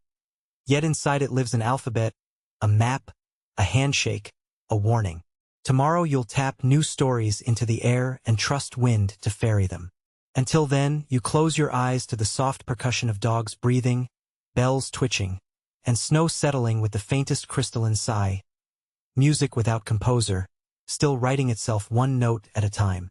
You surface from sleep the way a seal noses through new ice. Slow, blinking, half afraid you'll bonk your head on something hard and cold. But what greets you is stranger than a ceiling. Absolute silence. No tinkle of bells, no padding paws, no clinks from drivers checking traces. The camp feels vacuum-sealed, as if dawn itself has been muted. Shadow lies stiff beside you, ears forward, eyes bright with attention you've never seen. When you reach to scratch under his collar, he stands, steps away, and sits, politely but firmly, facing the supply sleds lined up in the distance. You crawl out of your bedroll to discover every dog in camp has assumed the same pose. Tails tucked neatly over paws, heads held high, harnesses still on but traces deliberately slack. Handlers hover at the perimeter looking both annoyed and impressed, whispering among themselves. No one moves to load cargo. Bells dangle motionless, catching low sun like frozen teardrops. Tulagak ambles over, rubbing his chin with gloved fingers as if feeling for an answer in his own beard. Seems we've hit a labor stoppage, he murmurs. You laugh, then stop when his brow doesn't uncrease. Labor stoppage? Dogs? He nods toward the communal fish cache, a stack of sealskin bags usually bulging with dried char. Today, half the pile is missing. A late-season storm blocked last week's fish convoy, and the remaining rations have been boiled into thin soup that barely clings to the bowl. Last night, while humans debated route logistics inside the snow house, the dogs evidently held their own conference outside, and voted no fish, no fetch. Mainstream history textbooks, if they mention dog strikes at all, treat them as cute folktales. Animals refusing to move until fed better. But field journals by early 20th century trader Otto Sverdrup describe entire mail depots immobilized for days when supply chains faltered. Contemporary animal behavior papers cite the events to illustrate complex cooperative bargaining in working canines. Skeptics argue the journals merely anthropomorphize dogs exhibiting simple hunger. The debate gnaws on, like a half-chewed salmon spine no one wants to finish. Shadow's silent protest is not hunger alone. It's negotiation. You approach the cache and pull out your private stash, 3 finger-length strips of smoked Arctic cod you'd saved for a midnight snack. You break one in half, lay the pieces on snow between you and Shadow, step back. He sniffs, looks at the other dogs, then deliberately nudges a fragment toward the youngest team member. A lanky pup named Nuvik still growing into his paws. Nuvik wolfs it down. Shadow eats the rest. Message sent. A little food is better than no food, but pups get first pick. Tuligak sees and tilts his head. Couriers start rummaging pockets, surrendering hidden morsels. Within minutes a careful redistribution happens. Each dog receives exactly 3 bites, no more, no less, proportional to size and seniority. It feels like watching an impromptu ration council, canine edition. Only after every dog licks snow for crumbs does Shadow finally stand and shake, setting his bell to ring a single crisp note. The strike isn't broken, but the dogs have open negotiations. You and the other drivers gather at a makeshift round table of upside-down sleds. A 4-point plan emerges. One team will dash south to intercept the overdue fish sled. Another will scour inland for late winter ptarmigan. A third will check a seal hole cluster for fresh meat. While those sorties happen, the remaining dogs rest, conserving energy. Human couriers volunteer, but the dogs insist, through body language more eloquent than a treaty, that strikebreakers must include at least 1 canine representative per team, or the job won't count as joint effort. Shadow shoulders up beside you, clearly nominating himself for the inland hunt. You lash light gear onto a racing sled, bells trimmed to a bear pair so as not to startle game. Shadow and 2 mid-rankers, Isaac and Middick, take position. Unlike usual departures, no drumbeat launches you. Instead, the senior elder steps forward and taps 2 dog bells together. Symbolic handshake between workforce and management. And you're off, runners hissing over crusty snow that flashes amber under low sun. The inland ridge smells of lichen and wind-peeled granite. You spot ptarmigan tracks weaving between dwarf willow stems poking through drifts. Dogs slow. Bell glissandos modulate from upbeat trot to stealthy tiptoe. You trade sled for snowshoes, unsling a net on tensioned hoops, ancient Thule design powered by quick wrist flicks. When the first bird bursts from cover, the net sails in a parabola that could make a fly fisher blush. 1, 2, 7 ptarmigan later, you have a sack rustling with indignant feathers and a confession forming in your throat. Without Shadow's nose angles and Isaac's abrupt stops pointing birds, you'd have netted maybe 1. By the time you hurry back, the southbound recon sled also returns. Fish sled found, axle cracked, provisions miraculously intact. A rawhide rope hauls the broken load behind the scout team like a makeshift pontoon. Seal hunters appear from the coast mid-afternoon, dragging fresh carcasses. The plaza fills with smells so rich your stomach pangs. But before any dog feasts, there's ceremony. Rations are counted, divided, and stacked in 3 neat tiers. Each tier corresponds to duty cycles. Heavy haulers get largest allotment, mid-teams middle, pups smallest but most nutrient-dense bits like liver. The dogs sit silent until humans finish calculations. When Tuligak lays the first slab of blubber on snow, Shadow taps his bell twice. A vote of acceptance. Only then do tails wag and sled lines relax like bowstrings unstrung. Mainstream labor historians devote oceans of ink to 1912's Lawrence textile strike or 1888's London match girls. Arctic dog strikes seldom rate a footnote, yet the parallels leap out. Collective action, resource control, negotiation, settlement. An anthropologist named Hallgrimr Johnson argued in a 1983 monograph that such events prove domesticated dogs possess cultural transmission. Young pups learn strike protocols from seniors. Critics said he read too much into anecdote. Modern ethologists with video archives of sled camps now cautiously side with him. The debate, like a bell's overtones, refuses to fade. Evening sun slants gold across a scene of controlled chaos. Fish sliced, meat stripped, kettles bubbling over seal oil flames. You help stir massive broth cauldrons, adding seaweed floss for minerals. Dogs eat first. Their union terms demand it. Watching Shadow gnaw a silver char head, you realize satisfaction radiates off his fur like heat from the cudlick. Bells jingle a low, lazy chord, nothing urgent, just background jazz of contentment. You and other drivers finally scoop bowls of rich stew, sipping gratitude alongside rendered fat dissolving on your tongue. Negotiation's last step is symbolic. Each driver removes a bell from the harness and hands it to their lead dog. The dog noses it back, re-gifting consent to continue. Tuligak records the exchange on a soot board. A crude drawing of paw over bell, followed by charcoal tally marks, place and date. Future historians will puzzle over those sketches. Some will label them ritual, others payroll ledger. Oral accounts will clarify little, because even tonight elders disagree whether the gesture began a generation ago or 10. You decide history can keep its arguments. You felt the meaning in your palm. With harmony restored, teams reorganize under a violet twilight. Bells resume their more familiar languages, route codes, tempo hints, affectionate chimes when pups bump elders. Shadow leads you to the freight sled. Tomorrow's load includes salt blocks, birch bark letters, and an entire smoked muskox leg for a wedding feast 2 fjords away. Supply secured, morale soaring. The network snaps back like a mended net, ready to fish new messages out of the white vastness. That night, curled on spruce boughs, you catch yourself reviewing the day as though drafting the report historians will one day debate. You note facts: hours lost, 8. Casualties, none. Resolution, amplified rations plus promise to expand emergency caches. You note the intangible too. The way silence at sunrise roared louder than any storm, the precise tilt of Shadow's head signaling negotiation, the collective exhale when first fish hit snow and bells rang satisfaction. An elder drifts past, humming the ledger lullaby in a half-voice parody. Lyrics swapped for playful lines about stubborn humans and smarter dogs. You laugh into your parka, bellows of steam curling upward. Above, stars prick holes in the dark and, though the sky storm has passed, traces of green linger at horizon edges like fading brushstrokes. Instruments might say quiet geomagnetic conditions, but the emotional field hums bright. Solidarity reached, route secure. You close your eyes on a camp no longer silent but symphonic.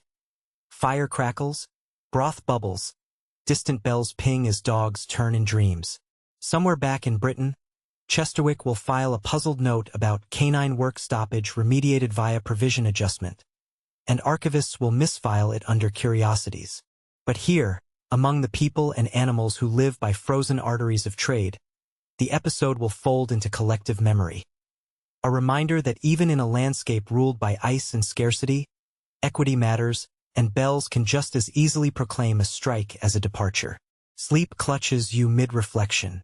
The final sound before dreams is Shadow's bell, struck gently against the sled rail as he circles once, twice, then drops into fur-wrapped stillness. One last negotiation. You borrow his warmth, he borrows your story. Agreement reached. The night patrols itself on soft paws and brighter stars. The day yawns open in slow motion, and you catch yourself grinning at the sky for no good reason except that it is an almost scandalous shade of blue, winter's rare apology for yesterday's gray mutiny. Shadow noses your mitten, impatient with your sky-gazing. There's gossip to chase, and tonight's route is where reputations rise or freeze. Word drifted in with last night's seal oil lamp glow. The Inland Courier clan, the Carnarvon crew, claims they can shave 4 hours off the standard fjord to Ridge Hall. Coastal drivers from King 8 scoff, swearing their dogs eat more kilometers before breakfast than inland teams manage all week. Nobody has actually timed either boast until now. You cinch your hood, reload the sled with 6 modest parcels. Letters in birch bark tubes, a thumb-sized obsidian scraper, a vial of spruce pitch salve, and a mysterious velvet pouch labeled only for the drummer who never misses. All light cargo, perfect for speed. Around you, camp quickens like a kettle just before boil. Dog lines stretch. Bells ping test notes. Handlers drop casual remarks loud enough to carry. Hope inland knees bend as fast as tongues. Or, tell the coast boys we'll wave from the finish line. You sense tension, but also sparkle, the kind of competitive crackle that makes the blood fizz warm even at -30. The race is unofficial, of course. Officially, you are all simply departing simultaneously for logistical efficiency. Yet every driver's eyes keep sliding toward the rough-hewn post at the far side of camp where a strip of red-dyed sealskin flaps in the breeze. First team to tag it on return wins nothing but bragging rights, precisely the currency everyone values most. Mainstream historians sometimes reduce sled mail culture to mere subsistence transport, skipping the pride dimension. But diaries from 18th century Danish missionaries mention weekly sled sprints, judged by elders for style, cargo safety, and bell clarity. Academic journals label the phenomenon ceremonial logistics. A phrase so dry it squeaks. Living through it, the phrase feels inadequate. You'd call it adrenaline braided with honor and a dash of mischief. Starting horn? A single high-pitched trill on a narwhal tusk bugle, handmade by the camp children. At its squeal, dogs explode forward like somebody untied gravity for a moment. Bells clatter out reply codes. One long pulse to announce departure, too quick to mark lane chosen. Shadow leaps into a lope so smooth your knees barely register bumps. Snow under the runners is a crisp snare drum surface. Every carve leaves a glitter trail that sun slices into sequins. Inland teams peel left up the glacial escarpment, banking on shortcut canyons. Coastal drivers hug the frozen riverbed, trusting tidal flats to bear weight. You steer middle ground, willing to gamble but not reckless, ears pricked for any code shifts that hint at ambush from nature or rivalry from humans. 15 minutes in, you break tree line, stunted spruce bowing to wind, and enter a corridor of rock spires called Whispering Gates. Echo here does peculiar things.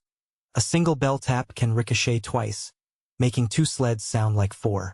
A century ago, hunters supposedly used the phenomenon to fake larger parties and scare rival groups. Ethnoacoustic researchers once lowered microphones into the chasm, discovered harmonics almost identical to certain bamboo flutes of the Ainu, and wrote 27-page papers proposing a pancircumpolar sonic aesthetic. Critics howled, correlation, not causation. The debate icy slides on scholarly feet scrambling for traction. Shadow's pace sharpens, he's caught wind of something. You lean, catch a flash. Inland driver Ujarak's runner tails flirting awfully close to your path. You answer with two high pitches, polite notice you're on parallel course, not looking for bumper sleds. He responds one note down, the oral equivalent of a smirk. Minutes later he cuts across a snow cornice, scattering powder like confetti over your dog's noses. Hallmark of rivalry. Sabotage disguised as showmanship. Shadow snorts, claws for purchase, reinvigorated. You breathe deep, tasting snow dust and adrenaline. The canyon narrows. Here the famous inland shortcut diverges. A hairpin climb scaling scree coated in hoarfrost. Ujarak veers right, trusting his leaner team. You keep to the valley curve, longer distance but gentler gradient. Time will tell whose calculus holds. In your ear hums the mantra Tulagak drilled. Smooth is fast. Bells tick a steady moderato. Dogs absorb the rhythm, shoulders rolling like pistons. Mid-course marker is an Inukshuk whose arms support a weather-blackened seal skull. Tradition says racers toss a token, pebble, ivory chip, fragment of driftwood, between the stones to prove passage. Inland first? Hard to say, you spot two objects already inside the cradle. You whip off a polar hair tail charm, a keepsake once tied to Shadow's puppy collar. Flick wrist, perfect arc, perfect drop. The skull dips, as though nodding approval. Ridge wind slaps cheeks raw, but view steals breath more effectively. 100 kilometers of seam-stitched ice plain, curling out to meet a pewter ocean horizon. Far out, something glints. A column of wind-borne snow? No, craft sails. Coastal sled just hitting open flat earlier than expected. King 8 driver Sililuk stands on one runner, leaning into speed like a gull into updraft. Your route will intersect his in half an hour if calculus is kind. You focus, Runners buzz, vibrations humming calves. Mainstream physiology texts note sled drivers can develop tibial stress injuries from prolonged micro-oscillation. Ironically, the remedy suggested by a 1968 Soviet sports clinic, wrap legs in alternating layers of reindeer moss and cotton, was borrowed from Inuit elder advice recorded a century earlier. Western medicine seldom footnotes that origin, prompting occasional letters to editors by frustrated Arctic scholars. The footnote debate is, sadly, ongoing. Halfway down the slope, shadow diverts right without cue. You trust him, quick tap acceptance. A gully concealed by snow opens, a natural luge track. Gravity does the pushing. You become ballast, crouched, poles tucked, heart jammed into ribs.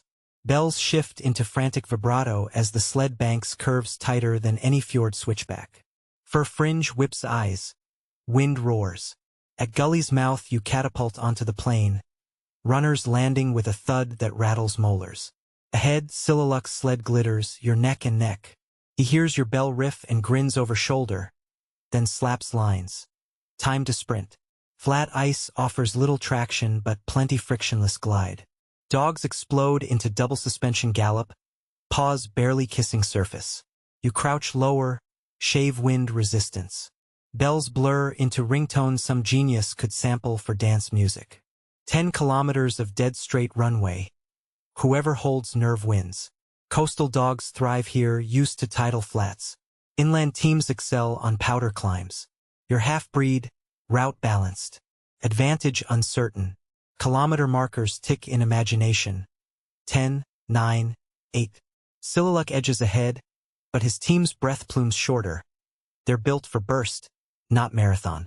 You whistle breath through teeth, careful not to oversignal. Shadow senses plan. He's pacing, heart steady as black spruce trunk. At 5 kilometers you click tongue twice.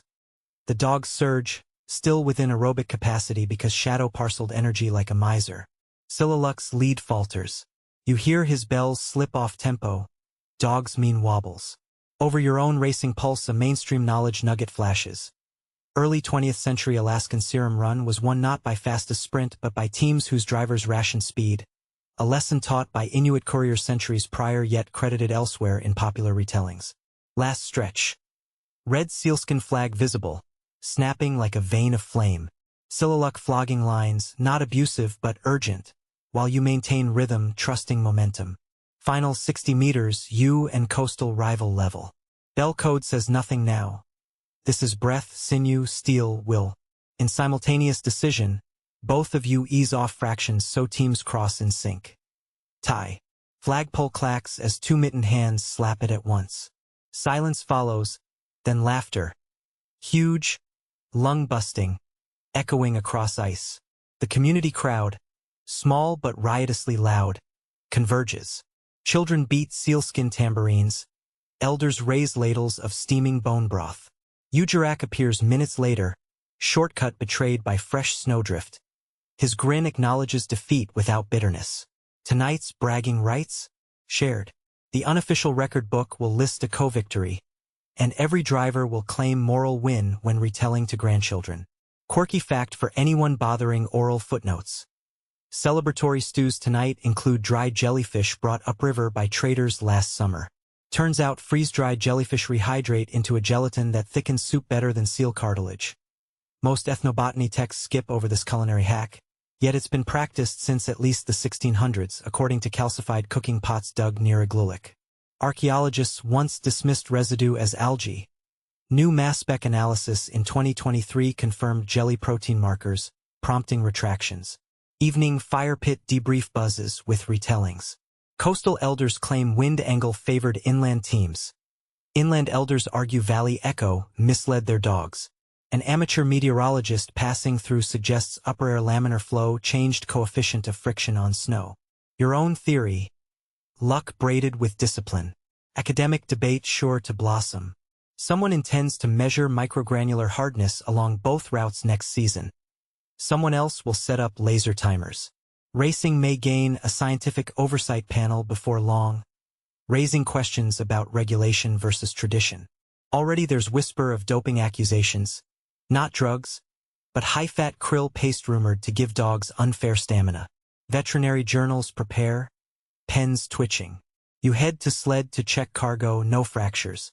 That velvet pouch intrigues. Curiosity gnaws, but professionalism wins. Instead you polish bells, fingers tingling from earlier vibration. You notice micro-scratches shaped like crescents along interior rim, where patterns unique enough to function as fingerprints. Tuligak told you some families read these scars to trace lineage of a harness the way genealogists read parish records. Researchers in sound forensics now photograph bell interiors, map reflection points, and generate acoustic DNA. Conferences show 3D renderings on big screens, colorful blobs representing timbre. Traditionalists roll eyes. Just ring it, you'll know. Night settles, charcoal sky strewn with stars no aurora interrupts. Camps merge around central hearth. Today's rivalry dissolves into shared seal-fat candles, shared gossip, shared massages for dog shoulders. You lean against sled runner, pass flask of crowberry hooch to Sillaluk, who toasts to ties. Behind you shadow dreams, lip twitch, paw flick. Perhaps he's reliving the gully dive. Perhaps negotiating tomorrow's ration policy. You smooth fur between bells. They answer faintly, a lullaby for bones and snow. Mainstream chronologies will eventually record this day under minor regional competition. Data inconclusive. Students reading footnotes might never smell the burnt tallow air, feel wind strangle a gasp at gully exit, or hear the absolute hush of a canine work stoppage deciding fairness before racing resumes. Papers may cite average speeds, snow hardness indices, geomagnetic calm, but will miss the moment you and a rival slackened reins in perfect twin compassion so dogs didn't lunge into exhaustion just to scratch seconds. That unspoken agreement is the real record. Mutual respect drafted without ink, signed by bells ringing identically on two sleds sliding home. Hours later you drift toward sleep. Fire embers burrow into snow like hot garnets. Bells nearby thrum as dogs shift into crescent shapes. Last thought. Tomorrow's cargo includes correspondence for a colonial astronomer logging star charts. He'll analyze data, never knowing the speed of delivery owed less to stars than to whispered rivalries on frozen flats. You decide you'll slip a note into the birch bark tube. Remember, Sky writes no map's worth reading unless feet, paws, and bells agree on the path. Perhaps he'll puzzle over cryptic advice. Perhaps a later historian will footnote the message, calling it poetic. Either way, bells will keep arguing, coast versus inland, until the last snow melts, or until someone invents a faster way to carry stories that still respects the hush between dog breaths. You scratch Shadow's ear. He sighs, content. Bells settle. Somewhere a jar of krill paste pops as air inside cools. Maybe promise of fuel for rival dogs tomorrow. Competition snoozes, but bragging rights never sleep long. You doze off planning a slightly lighter sled, a slightly sharper curve through whispering gates, and maybe, just maybe, a midnight practice run when no one's watching, except, of course, every star on a sky scoreboard older than rivalry itself. The night that follows the unofficial speed trial feels hushed, as though even the northern lights are tiptoeing in respect. You drift in and out of shallow dreams, glimpses of bells, fish, and impossible shades of lunar blue, until a soft taintly wakes you. At first you think it's Shadow twitching in sleep, but the sound repeats with a deliberate cadence, almost like someone patting a drum just enough to stir the air without waking the camp. You slide out of your bedroll, boots squelching faintly against packed spruce needles, and find a silhouette crouched beside the freight sleds. Pewdie. He's rearranging parcels by lamplight that's been hooded so tightly only an orange pinhole leaks. What's wrong? You whisper, heart quickening at the thought of another storm or, worse, another dog strike. But a Pewdie just taps lips, then points to a small sealskin satchel bound by 3 narrow sinew straps. Its outer surface is dyed a peculiar mulberry hue, rare, because the berries needed bloom only in a single microclimate far to the south. You recognize it as one of the evening's new consignments, but you never read the tag. A Pewdie unfolds the attached strip of finely scraped hide. On it, in minuscule incisions, someone has carved poetry. If north winds trade their teeth for tongues, they'll carry this warmth safe to you. Count 3 heartbeats between each howl. That's me, speaking your name through snow. You run fingers over the lines, feeling the shallow grooves the way a blind reader might. They're so crisp you suspect the author used a metal blade, maybe even one of the obsidian scrapers. The language is Inuktitut, but shot through with rhythmical half-rhyme that feels almost Persian in cadence. A literary scholar would salivate. The receiver's name is etched on the reverse. Akuluk, drummer of midnight routes. It dawns on you that the velvet pouch labeled, "For the drummer who never misses," may be a companion piece. Mainstream romantic histories tend to skip this dimension of Arctic logistics. They'll give you muskox dowries, yes. They'll detail whalebone engagement tokens, fine, but love letters? That feels too soft for the heroic saga they want to tell. Yet oral testimonies say many a marriage here began with a sealskin bag exchanged under the pretext of trade. In the 1990s, an anthropologist named Dr. Leah Hansen cataloged 63 surviving examples, pressing vellum rubbings of the scratched verses and comparing meter to Greenlandic lullabies. Her conclusion: an entire hush-hush postal poetry genre flourished along these routes, coded into delivery not so parents couldn't decode which bag was business and which was courtship. Later critics argued Hansen's sample skewed toward sentimental outliers, but you can practically hear the heartbeat in these lines tonight. To ensure privacy, love parcels were often sealed with a thin bead of caribou tendon glue that turns opaque only when warmed by body heat. If an uninvited reader pried open the tie in a heated igloo, the glue would cloud and leave a milky scar. Your own fingers, still chilled, can't melt it.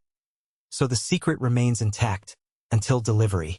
Quirky side fact: certain couriers trained sled dogs to recognize the scent of a specific lover's soapstone charm rubbed on the satchel, and would refuse to release it to anyone else. Ethologists studying scent discrimination now cite these anecdotes while exploring canine olfactory thresholds. The dogs, presumably, just enjoyed the intrigue and extra pats from thankful humans. Beauty hands you the mulberry bag. Akuluk drums 2 bays east, he murmurs. I'm taking medicine north. You head that way, yes? Shadow materializes at your elbow, as though the very word drums has a frequency only lead dogs can detect. You nod, journeying off schedule hardly phases you now, and decide to depart pre-dawn, when stars still sing but daylight won't blind you on the sea ice. You pad to the sled, coaxing harness bells into silence while you work. A final tug on Shadow's lead strap, and you breathe the mantra of confidentiality every courier learns. What travels in bell song stays in bell song. No one spies you leave except the sky, which flicks a lone shooting star across your path like the opening quote mark of a cosmic love letter. Twilight paints the eastern rim in bruised peach as you carve tracks along a shoreline scalloped with frozen tide scallops. Each ripple catches the low light, turning the world into a fingernail file of ice and rose gold. Bells jingle soft 16th notes. You answer with a hum so the poetry in your pocket feels less lonely. A mainstream factoid elbows in early 1900s whaler diaries mention courier humming, and assumed it's superstition. Newer ethnomusicology papers frame it as a sonic cloak, preventing stray bell patterns from revealing high-value cargo or personal secrets. Disagreement persists, but either way, your breath plumes keep rhythm.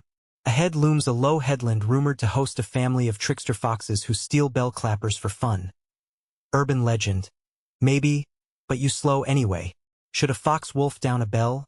Dogs might chase scent instead of route, and love letters don't fare well mid-chaos.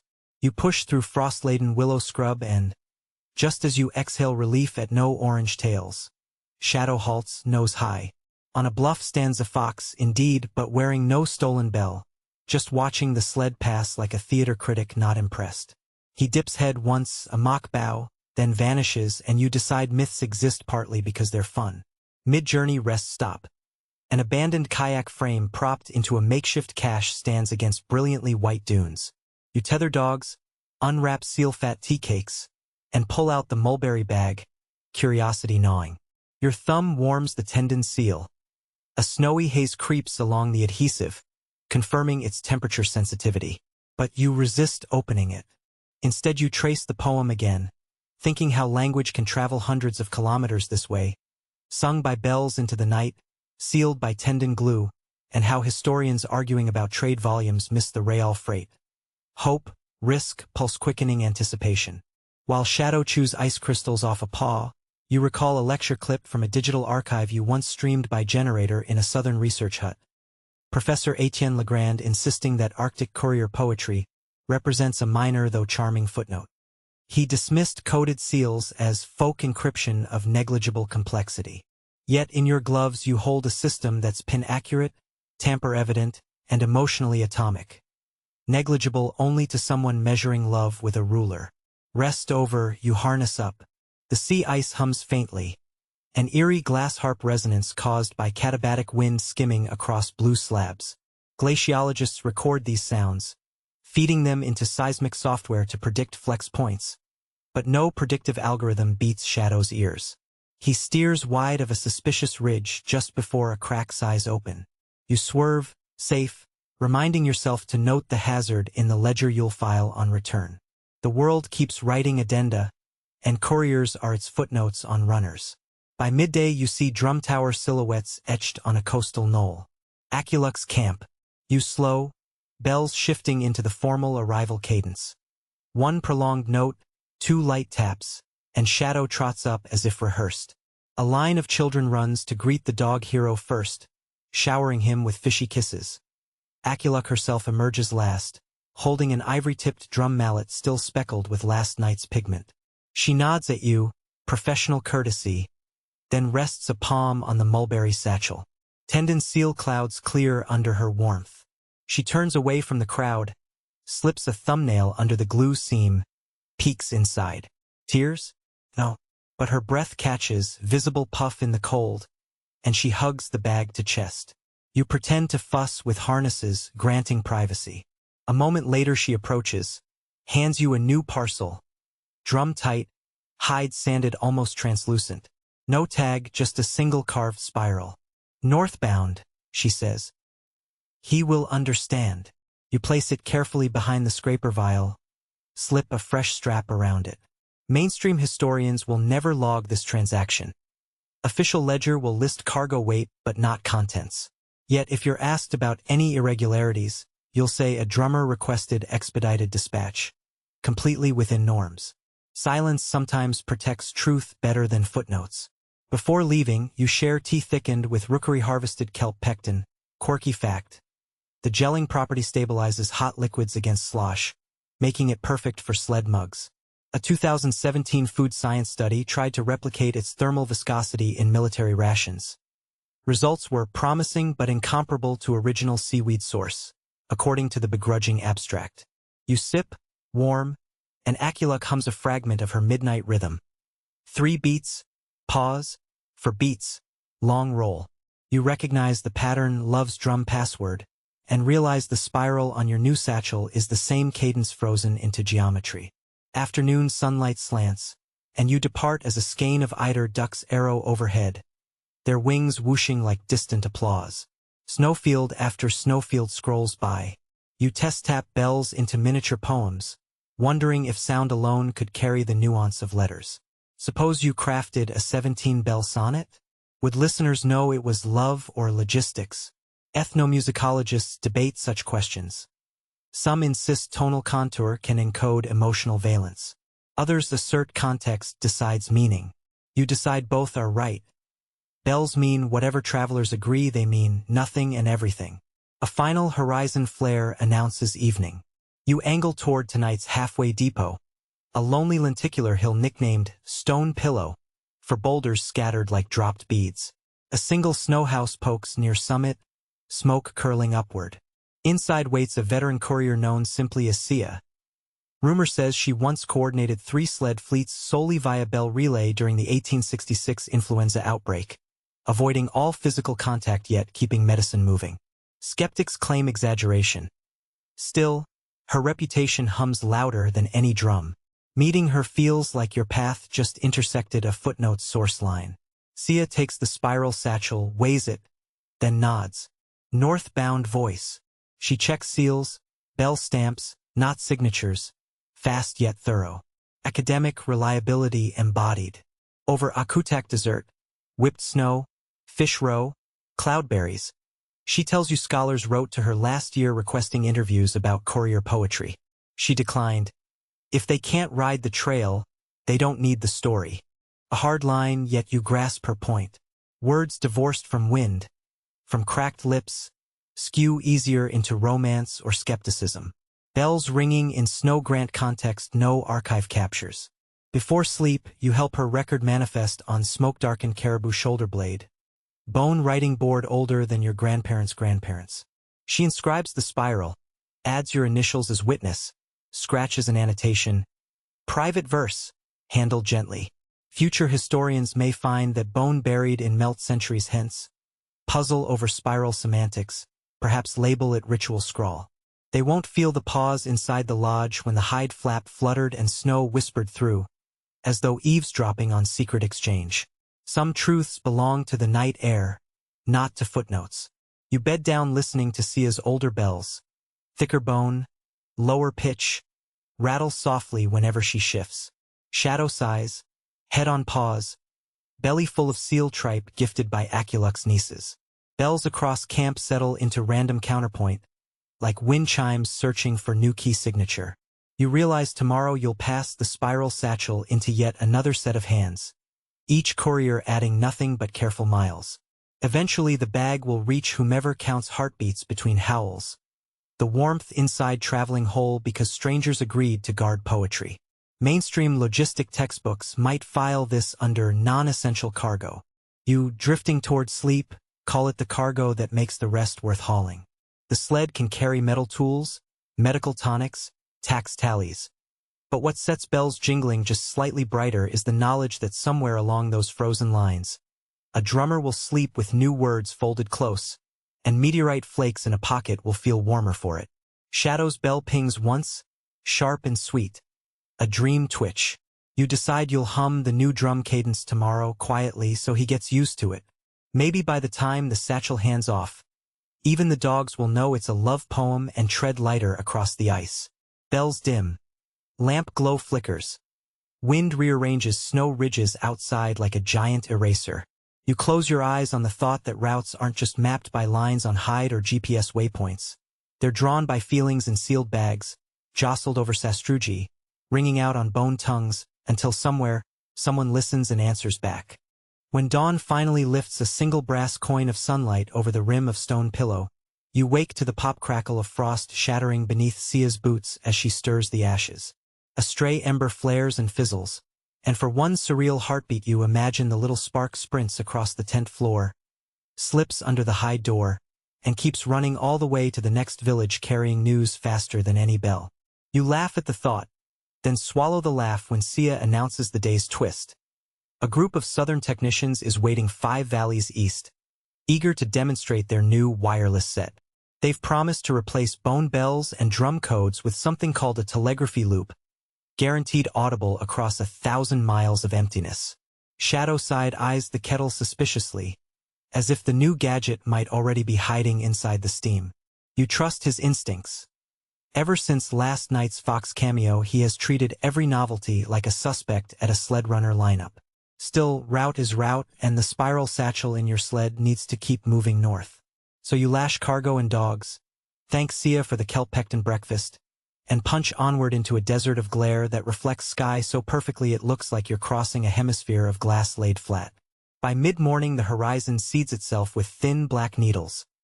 Antenna poles lashed to spruce trunks, their guy lines humming under tension. At the base of the tallest mast, for men in wool greatcoats bustle around a wooden crate bristling with copper coils. Their gear crackles like angry locusts. One of them, a red-cheeked engineer named Mr. Worthington, waves a mitten the way a shipwreck survivor waves a flare. "Splendid!" he shouts as you pull up short. "You're just in time for the second test burst." You reply with 2 bell taps. Polite greeting, universal code for ears open. Worthington's eyes widen at the sound. "Fascinating resonance," he says. "But soon obsolete, my friend. These coils will sing clearer than any dog bauble." You manage a smile tight enough to crack lip ice. Shadow sneezes in agreement or perhaps in contempt. The dogs settle into a watchful semicircle, harness bells twinkling small questions. The demonstration begins. Worthington attaches 2 wires the width of spruce roots to a spark gap transmitter that looks for all the world like a copper hedgehog. He adjusts a brass key, counts down from 5 and presses. A blue-white arc leaps across the gap with a snap so loud even you flinch. The dogs yelp and shrink back. Shadow's bell clangs a warning. A traveling wave leaps up the antenna, slaps winter air, and vanishes. Silence. Then, the faintest fizz from a headset another technician wears 50 yards away. He thumbs up, delighted. Message received. Test 1 complete. Worthington beams, seeking applause. Instead he meets the unimpressed stare of Sia, who has skied here behind you to witness potential heresy. She jerks her chin toward your sled. You translate. My bells reached him in half the time, no spark necessary. Worthington bristles. Yes, but how far can your bells travel? 30 kilometers in bad wind? My transmitter covers 500. Here mainstream history leans in. It is 1906, and the Royal Navy's Arctic survey teams are indeed testing Marconi-style wireless at remote stations from Labrador to Kotzebue to modernize communication. But field diaries reveal mixed results. Ice crystals detune coils, auroral static swamps frequencies, and spark gap keys freeze to fingers. What the diaries rarely note is the human dimension you're witnessing. The silent vote of every dog ear flattening at that hiss. You suggest a trial, 1 parcel of urgent text, duplicated. You'll carry 1 copy via sled. Worthington will encode the other in Morse and transmit to a relay tower 90 kilometers north. Shadow perks, he loves a race. Worthington agrees, confident. The message selected is banal but meet cute. Shipment delayed. Dispatch sled tomorrow. A neutral telegraph clerk scribbles both versions. Hands you yours sealed in a thin gut envelope. Bells ready? Bells ready. Shadow's paws bite snow, and you shoot east along a frozen tributary that gleams like a blade under sun. Worthington's spark leaps skyward behind you with a crack you feel in molars. The dogs sprint, but you keep tempo sustainable, lesson from yesterday. While you glide, you mull a quirky bit Sia shared over breakfast. The earliest spark gap tests in Lapland scared reindeer so badly herders petitioned to ban aerials near calving grounds. Anthropological journals downplay it, but oral lore claims a whole generation of calves refused to migrate along a valley where sky spirits popped. Scholars still debate whether correlation means causation. Herders shrug. Halfway to the relay point a solar gust smacks the magnetosphere, the leftover crumbs of the storm that lit last night's auroras. Your compass swings drunk, and static birdsong fizzles at the edge of hearing. Electromagnetic interference, perhaps. You tap the 2-syllable bell phrase Sia taught for hold steady, and the dogs maintain arrow straight line guided only by shadow of ridge light. A snow plume kicks up. You tuck head, ride it. Bells cut through like sewing needles. 2 hours later you crest the ridge behind the North Relay Camp. A lone operator stands outside, headset lopsided, banging the receiver against his knee with muttered curses. Seeing you, he brightens, jogs over, and you hand him the gut envelope. He slits, reads, nods. Spark line's dead, he admits, jerking a thumb back at the tent where coils sulk. Static storms jamming frequencies to blazes. But your dog express made good time. He signs your manifest slip. 2 hours, 9 minutes transit. Later you'll learn Worthington's signal reached a tower only 8 kilometers away before collapsing into auroral hiss. Academic journals will record interference incident number 47, and engineers will tweak coil shielding. Debate will smolder. Was failure due to hardware, sunspots, or design hubris? You warm fingers on a stove while the operator scribbles his own outgoing note. Need more kerosene. Spark sets unreliable. You offer to carry it back, old tech rescuing new tech. The irony tastes like set-gelled fish. Slightly bitter, faintly amusing. On return leg shadow slows near a promontory bristling with half-frozen lines.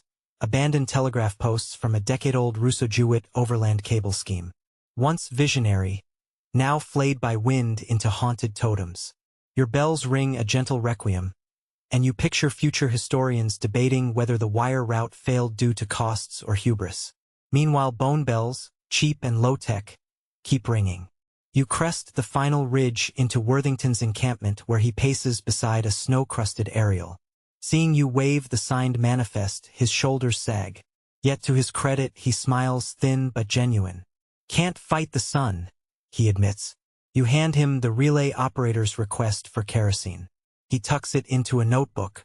We'll keep refining. Sia offers him seal oil tea. He tries it, winces, tries again. Perhaps there's room for both our sciences, he says. You clink a bell in agreement. Hybrid networks, you think. Bells for short haul, wireless for Comsky nights, redundancy if one fails. Worthington sketches a plan. Small spark beacons every 40 kilometers, but backup courier depots at each site. Give me your bell code books, he begs. Sia laughs. They're not books. You learn them with your feet. Night drifts in wearing a lavender shawl, and Worthington asks for a demonstration of midnight dispatch. You oblige.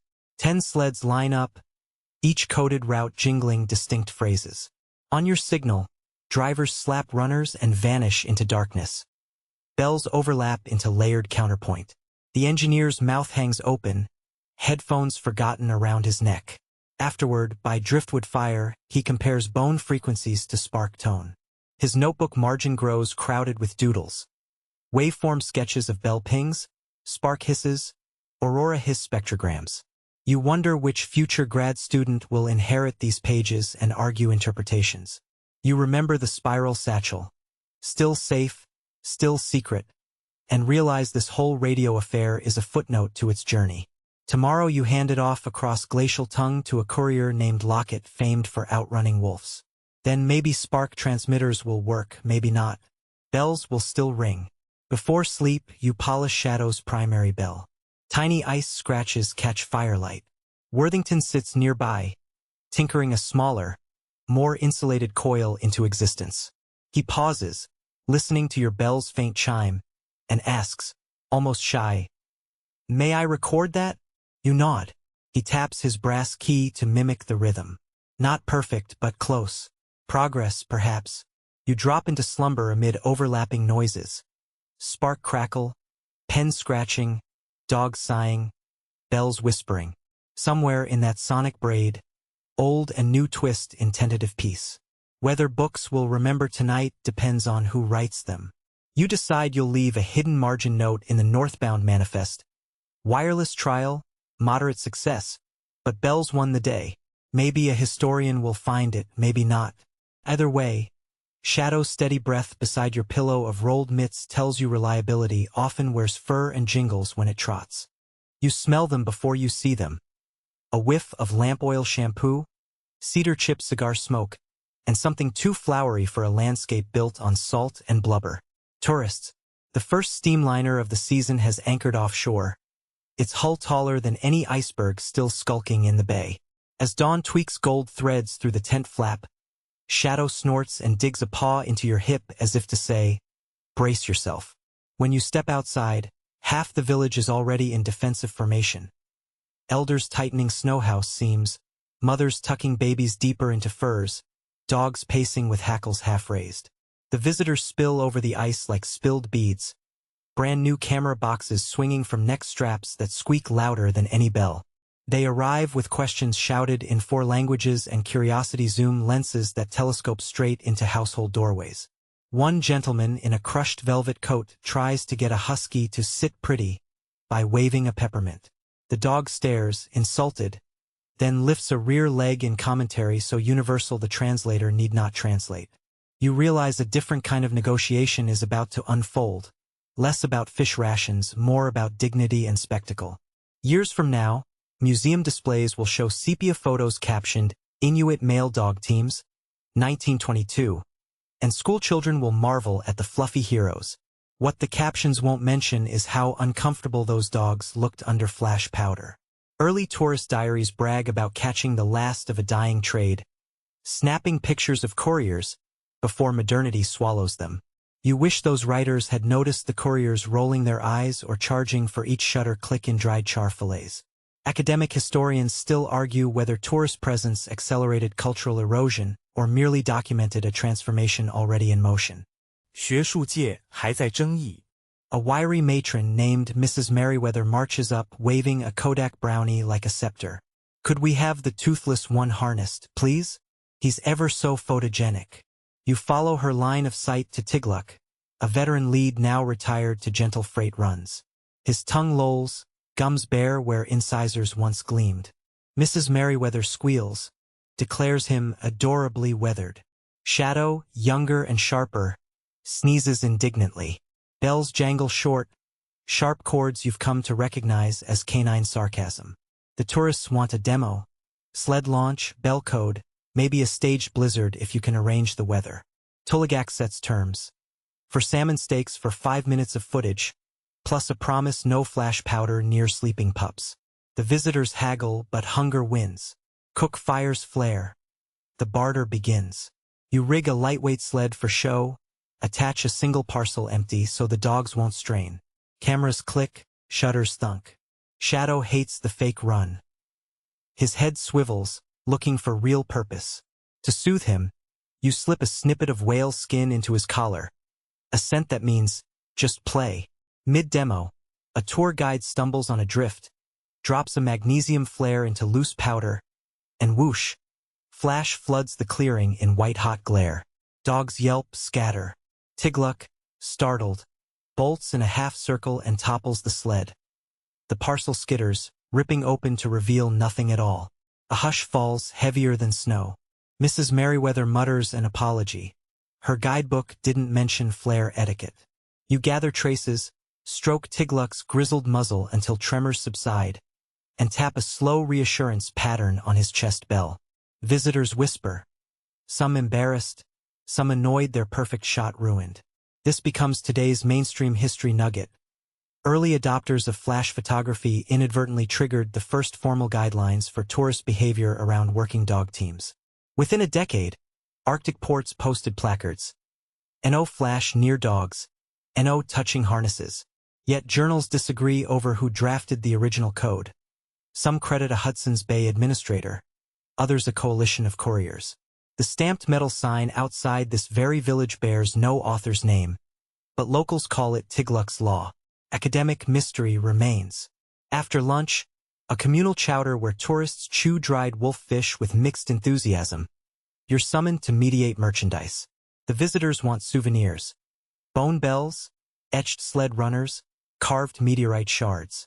Tuligak insists working bells are non-negotiable. But a compromise emerges. Cracked bells retired for tone imperfections may be sold. At triple fish rate. You oversee a little workshop where young apprentices file down burrs so the bells won't cut silk tourist pockets. One cracked bell still sings a faint B-flat. Mrs. Merriweather buys it, insisting she'll wear it as opera jewelry. Shadow watches, ears twitching, maybe calculating how many salmon that bell equaled in its prime. Tourists also request photos of authentic mail handoff. You pick 2 real parcels, 1 letter for a medical post, 1 for a trapper inland, and ask permission from senders. They agree, provided no address markings appear in photographs. You hand the letter to a colleague, cameras click. You sign ledger. Bell code rings. Done. Yet you feel odd, like the message lost privacy when light burned it into silver halide. Future historians will study these images, perhaps concluding the mail network existed mainly for spectacle. They'll miss the blistered feet, the nights when bells rang disaster codes nobody photographed. Shadow's patience thins as afternoon shadows stretch. He paces, tracing fractal loops in fresh powder. Dogs not built for idleness. To ease tension, you propose a slow walk with tourists. 1 kilometer, bells muted under woven sealskin to muffle clang. A chance for them to film at foot pace. It works, until someone's bulky cine camera jams, disgorging 35mm film across snow. Shadow pounces, thinking it ribbon play. The tourist yelps about precious footage. You trade a spare sinew strap for the mangled reel, promising to splice it. Back in the evening thaw, you will unspool those frames. Blurry dog legs, overexposed bells, a courier's grin half-cut by shutter. Moments alive, but half understood. Quirky knowledge break. That same tourist stock, nitrate-based, is chemically unstable. Within 30 years most reels self-combust in archive fires. Preservationists today scramble to digitize fragments. 1 charred snippet still shows Tigluk's gummy smile, single tooth glinting. Researchers argue whether the clip documents final era of toothless sled dogs, or simply poor diet. You'd argue Tigluk earned his missing teeth on frozen tug lines, but your voice won't be in their paper. Late afternoon, clouds milk across the sky, flattening the color into a softbox. Perfect photographic light, every tourist's dream. Yet many have packed cameras away, surprised to find conversation more compelling. Tuligak explaining bell grammar, an elder teaching how to feel ice grain with bare fingertips, you describing the ledger lullaby. One youngster, a Norwegian student, scribbles notes. She will become Dr. Astrid Haugen, pioneer in acoustic semiotics of Arctic travel. Her seminal 1954 paper cites today's date, thanks you by nickname, and misspells shadow as shadow. Close enough. He'll never sue. As dinner pots hiss, women lead tourists toward the communal snow hall for farewell drum dance. Dogs coil in silence. They sense tomorrow brings real hauling again. Tigluk curls into a crescent by the fire, gums clicking softly against top teeth. Shadow settles beside him, gentle as new snow. You watch older dogs teaching younger ones patience with eyes, not barks, a tradition ethnologists rarely document. While drums start their heartbeat rhythm, you slip away to check ledgers. 2 new parcels arrive from the steamer. One is a crate of aspirin tins marked urgent, influenza ward. The other a sewing machine manual translated into syllabics. Both hefty. Tomorrow's sled weight grows. You jot dispatch schedule. Meanwhile, a tourist in the hall snaps flash of a drummer's leap. The spark streaks night sky outside like counterfeit aurora. Dogs whine, but only briefly. Practice makes calm. Before bed, Mrs. Merriweather approaches with apology meats, tender seal fin slices, and asks quietly if she might record the ledger lullaby. Tuligak agrees on one condition. She sing it too, next year, when she returns. Promise. She nods, maybe thinking it quaint, maybe meaning it. Anthropology records will later list her wax cylinder capture as earliest known Inuit postal chant, omitting how her first take cracked when she broke a note laughing at a dog stealing her glove. Night deepens. The steamliner's whistle groans farewell, echo thudding off cliffs. Tourists bored, lugging cracked bells, dog-chewed film, tummies full of chowder, minds may be changed. You and Shadow stand on shore until their deck lights shrink to glowworms. Bells on retired dogs tinkle low, the sound of curtain call. Mainstream narratives might call this the beginning of the end, the moment modern eyes turned age-old routes into postcards and progress charts. But inside you stirs a quieter certainty. Tourism will ebb, cameras will rust, but bell code won't retire just because someone photographed it. As you walk back through powder that glitters under a half moon, you feel a gentle nudge. Tigluk, trailing. You kneel. He leans into your parka, tongue rasping gratitude flavored like fish bones and old stories. You unclip the cracked bell Mrs. Merriweather didn't buy, polish it on sleeve, and tie it to Tigluk's collar. It rings a note softer than before, but still true. Retired doesn't mean silent. Above, faint aurora wisps flicker, as though the sky reviews a gallery of flash photographs and shrugs. Not bad, but I've been glowing longer. In your pocket, the spiral satchel waits, unaffected by shutters, trusting only runners and rhythm. Tomorrow you'll launch at dawn. No tourists, no flash fright, no velvet coats. Just bells, snow, and the broad hush between. You fall asleep hearing Tigluk nibble at sealfin, Shadow breathing sentinel slow, and every camera flash fading into memory before the first bell of morning rings the route awake again. You wake before the first blush of rose breaches the horizon, called up by a sound so faint it might be imagination. The soft bip-bip of ice crystals popping as a pressure ridge adjusts somewhere out on the bay. Shadow hears it too. His ears flick though his eyes remain shut, saving energy for the work ahead. Today's haul is the heaviest you've faced all season. 2 wooden crates of aspirin tins for the influenza ward upriver, a coil of telegraph wire that Worthington begged you to ferry past the ridge where spark stations keep failing, and the spiral satchel still beating its small private heartbeat beneath the other freight. Sia warned you the path will cross thaw cracks that melt out early this year. So you begin packing by lamplight, double binding every runner and replacing one worn lash with fresh sealskin. No tourists linger to ask for photos this morning. The steamer's smoke already bleeds charcoal across the southern sky, shrinking toward distant trade routes. But they have left gifts in their wake. For thick wool blankets, 2 tins of condensed milk, and a lingering fragrance of lavender soap that confuses the dogs. You bury the soap at the camp edge. Better that than lure Arctic foxes sniffing for novelty. Shadow sneezes as if agreeing. Bells jingle softly as the team stands to be harnessed. Each note warmed by memory of yesterday's circus yet eager for real purpose. Tuligak arrives carrying a ledger plank, sled-thin driftwood, where he carves today's manifest with the precision of a jeweler. You notice tiny annotations at line ends. A circle for medical cargo, an X for experimental tech, a spiral for heart message. A recent addition since poets began trusting you with secrets. He hands you the plank, still fragrant with sap, and you slide it into a sheath lashed to the sled stanchion. That plank will travel farther than some nations' rail tickets. And one day it may hang in a museum where visitors puzzle over symbols. If it isn't repurposed first as a fish rack on a hungry spring day. Either fate feels correct. The route wastes nothing. Departure bell pattern today is unusual. 2 slow taps, 1 rest, 3 quick. A code Sia invented when influenza first swept the coast. Warning villages to greet couriers with snow houses prepared for quarantine. Modern public health historians still scour archives for earliest non-written disease notifications and argue whether this bell phrase or a Yupik drumbeat qualifies as the world's first acoustic epidemiology. 学术界还在争议。 You ring it anyway. Precaution costs no calories. Shadow lunges, dogs fan, and the sled gains speed over a crust pinking under dawn.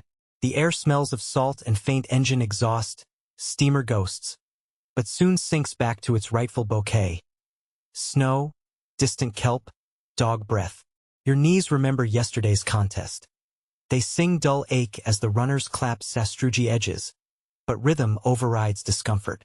You count bell swings instead of heartbeats. 100 beats equal roughly a quarter league depending on grade. Dr. Haugen's future paper will call this kinetic prosody. But here it's just how you tell distance when sky flips its compass trick again. For kilometers in, the first pressure crack appears, stitched across the track like a pale vein. You halt, probe with a tusk-tip pole. Water gurgles 3 fingers beneath, too shallow to float ice yet deep enough to swallow a boot. Shadow waits, muscles tight. You backtrack 20 paces, tap a double low bell detour. The dogs veer, sled tilts, and a new groove is carved where none existed minutes ago. Somewhere a century later, a glaciologist reading remote sensing maps will wonder why ridges in this sector kink oddly south. The answer jingles away on Shadow's harness, unrecorded but enduring. Mid-morning brings a vista of tumbled slabs. Pack ice hummocks jostled by tide and wind, frozen mid-maelstrom. You slow so dogs can thread paths like needles sewing frost lace. Runners shriek against clear blue stone, and you curse softly. Apologies to grandmother for forgetting to grease them last night. A mainstream engineering tidbit rolls up. Early 1900s couriers began brushing runners with a slurry of seal oil and pulverized graphite scraped from meteorites, reducing friction by nearly 20%. Museums showcase surviving runners studded with sparkling iron flecks. Scholars debate whether the practice spread inbound from Siberia or was local genius. You vow to fetch graphite next stop. Just past noon, you crest a low ridge and behold Worthington's newest spark tower. Spindly spruce trunk topped with a copper crown, guy lines humming like harp strings. Beside it stands the coil he hurried you to deliver. Lighter, insulated with layers of gut parchment, rumored to resist frost static. A junior technician waves, cheeks rouged raw. He confesses they've still not mastered coupling spark to ground on moving ice. His last test melted a hole that swallowed an entire anchor plate. You sign the handoff ledger, stamp with your bell crest, wish him luck. The coil weighs 30 kilos less than telegraph wire, and your sled floats easier once unloaded. Next challenge is the Throttleback River, a sinuous ribbon of wind-polished ice flanked by bluffs where snow avalanches spontaneously. You keep dogs near bank, trusting tree roots to anchor slides. A sudden gunshot crack booms overhead. An overhanging cornice yields its ghost weight. Snow dust billowing downriver like spilled flour. Bells chirp minor thirds as dogs leap forward. You lean, feeling sled skitter sideways, heart pounding double time. The avalanche stops short of water edge, but your knuckles stay white another mile. When you breathe again, you recall a quirky geological fact. Slab avalanches reach speeds up to 300 kilometers per hour, which means a bell chime can finish reverberating after the snow reaches valley floor. Echo-chasing event, a delayed soundtrack. Some acousticians chase those echoes to model slope angles. They have yet to ride one in person. By late day you hit the willow marsh, where snow blankets hummocks hiding pools of slush warmer than surface ice. Shadow zigzags, seeking firm patches. The aspirin crates clonk ominously, so you redistribute weight mid-stride, one arm bracing crate while knees steer. Feels like juggling anvils on a skateboard, but you manage. At a stand of dwarf birch, you pause to rest and snack on caribou fat squares laced with lingonberry. Sweetness fights fatigue. Dogs crunch ice and yip at willow ptarmigan skimming low. While resting, you pull ledger plank, pencil additions. New crack at 64 degrees 11 minutes. Avalanche shed at 63 degrees 59 minutes. Notes for whomever passes next. This microcartography rarely makes academic journals, but sometimes a plank appears years later in a collector's trove, guiding archaeologists to relict sled routes. They marvel at accuracy, marvel at lack of longitude decimals. You shrug. Bells and knees know things satellites still learning. Dusk ambles in rosy blue. You reach the influenza ward, a cluster of 3 snow houses joined by canvas tunnels. Downwind from main settlement to spare neighbors' coughs. A nurse meets you masked in muskox wool. She takes aspirin with grateful bow, pays in lavish thank yous and an extra thickness of fox fur hats for your dogs. Inside, you glimpse cots lined shoulder to shoulder. Muffled wheezes sync with a makeshift drum at bedside, thumping slow to calm patients. Same drum code used to pace huskies. Medical historians will later analyze drum tempo's soothing effect on respiration. Skeptics chalk it to placebo. Debate continues. Still you must push on, spiral satchel travels farther tonight. Northbound stars prick cold heavens. Orion lies on his side like a toppled sledder. You slide onto the great ice plain, where distance collapses into hallucination. A ridge seems near until it isn't. A fog line appears solid. To stay grounded, you recite quiet bell poems. Tap tap pause, tap long. Remember me. 3 quick, 1 rest, journey safe. Shadow flicks ears. Perhaps he hears meaning. Near midnight you spot Lockett's campfire flicker behind an ice rib. He stands with one boot braced atop sled rail, as if carved from basalt. His dogs, lean as rumors, lift heads in silent greeting. You exchange courtesies. Check each other's bells for cracks, trade dried mulberry strips, gossip over spark failures. He listens grimly. His cousin lost an ear to static burn last month when coil arced through glove. You pass him the telegraph wire just in case spark grid recovers, and finally present the spiral satchel. He cradles it two-handed like fragile embryo. Loluak will know, he says, his brother, drummer 2 ridges north. You sign manifest, he signs back. A scholar might one day parse your signatures, note familial bell motifs carved beside letters. Write thesis on semiotic fusion. Right now it's just 2 couriers in sub-zero breathing frost promises. Before splitting, you ask Lockett to test new graphite mixture he's devised. Shavings crushed with walrus blood to resist abrasion. He grins, wipes blender fingers on parka, and sprinkles handful onto your runners. You lunge forward. Sled schemes like otter belly sliding. Speed. Dogs bark approval. Maybe future journals will cite this mixture. Maybe it'll vanish when supply of walrus declines. You whistle thanks. Return trip opens under auroral curtains gold-green, rare, from solar particle blend earlier flare teased. They ripple overhead like silk banners announcing safe passage. Bells ping, echo absorbed in heaven cloth. You realize you've been awake 20 hours, muscles glassy with fatigue, yet heart thrums bright. This stretch, alone but for sky, feels core of everything. Route, bell, dog, breath, snow. Tourists captured snapshots. Engineers sent sparks. Historians ink footnotes. None replicate this hum. Sometime before dawn you reach a small depot flagged by raven feathers. You unhook dogs, rub their shoulders, feed warm fish stew from nurse's gift. Shadow eats, then drops to ice, exhaling steam thundercloud. You throw sleeping skin, curl beside him, his heartbeat ticking metronome to bell dangles. In half-sleep you recall mainstream fact. During World War II, U.S. Army tried motor sleds here. Engines froze, noise spooked wildlife, fuel convoys cost more lives than saved.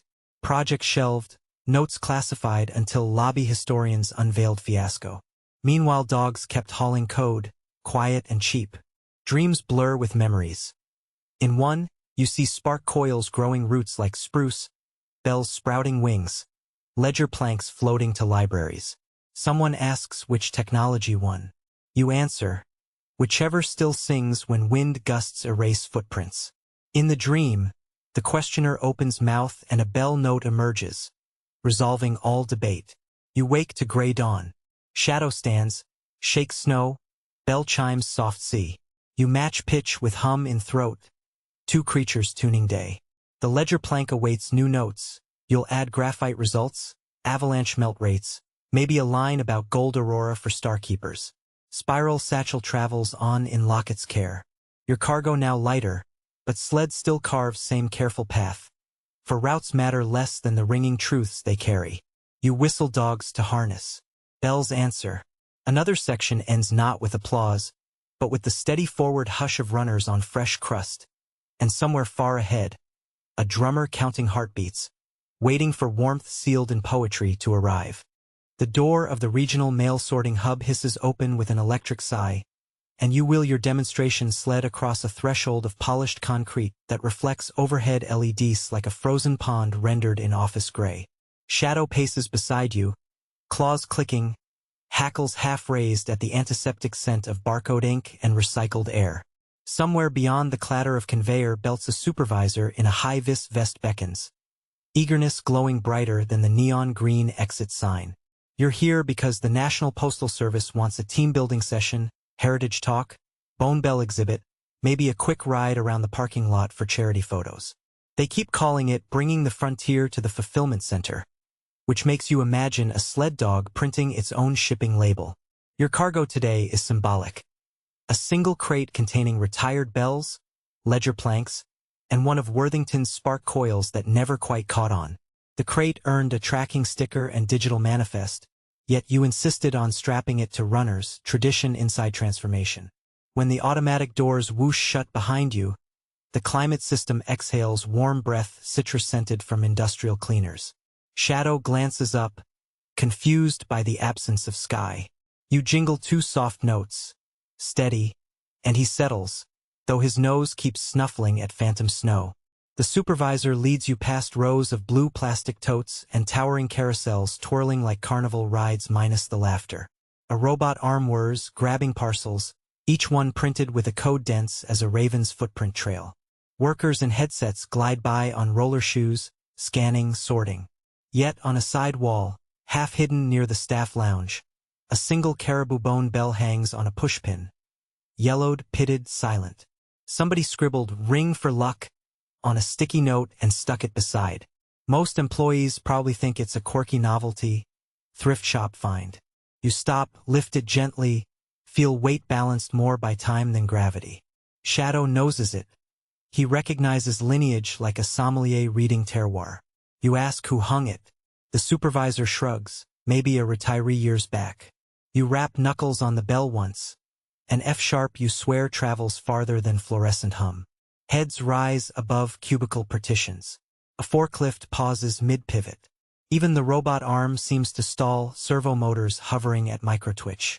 The supervisor laughs nervously. You tap again, short, long, short. A few workers tilt heads as if decoding instinctively. Somewhere an autoscanner beeps off-tempo, registering phantom input. You realize the old cadence still navigates modern air if someone listens. In the training auditorium, a space big enough to park 6 motor sleds side by side. You arrange artifacts on a felt-covered table. Cracked bells, graphite-streaked runners, a soot-black ledger plank. You speak second person like always, inviting each listener to imagine they're straddling a Kamudiak, wind flaying cheeks raw, bells mapping risk better than GPS. You tell them about the dog strike, the wireless experiment, the love poem satchel, the contest that ended in a tie because compassion outran ego. You weave mainstream facts, serum runs, World War II motor sled fiascos, modern canine olfactory studies. You toss in a cold nugget. Historians still debate whether acoustic codes count as writing systems, but the dogs never awaited peer review. Audience eyes widen. One forklift operator wipes a tear, maybe from dust, maybe from story. For the finale, you invite volunteers to tap messages on the bells. They queue like concertgoers at merchandise table. A young data analyst named Pilar fingerdrums 5 beats. Too quick, 1 rest, too slow. Shadow perks. You translate. Safe journey, stranger friend. Someone asks if that's in any archive. You shrug. It is now. Scholars in future group chats will dissect a phone video of this moment, arguing whether new bell phrases qualify as language revival. 语言学界还在争议。 When session ends, the supervisor presents you a commemorative lanyard printed with QR code that links to a virtual tour of the hub. Shadow sniffs it, unimpressed. You trade it for 3 surplus barcode labels. Lightweight, reflective, perfect for sticking on runner tips to catch low sun. Efficiency meets elegance. On your way out, you pause again by the lonely wall bell. You detach it carefully, no one protests, and replace it with a newer cracked bell from your crate. Underneath you pen a fresh sticky note. Give me snow. I ring truer. The office lights buzz overhead, but a hush settles, almost arctic. You pocket the elder bell. It deserves auroras, not fluorescent hum. Shadow pushes snout into your palm. Time to go. Outside, asphalt absorbs winter sun like dull iron.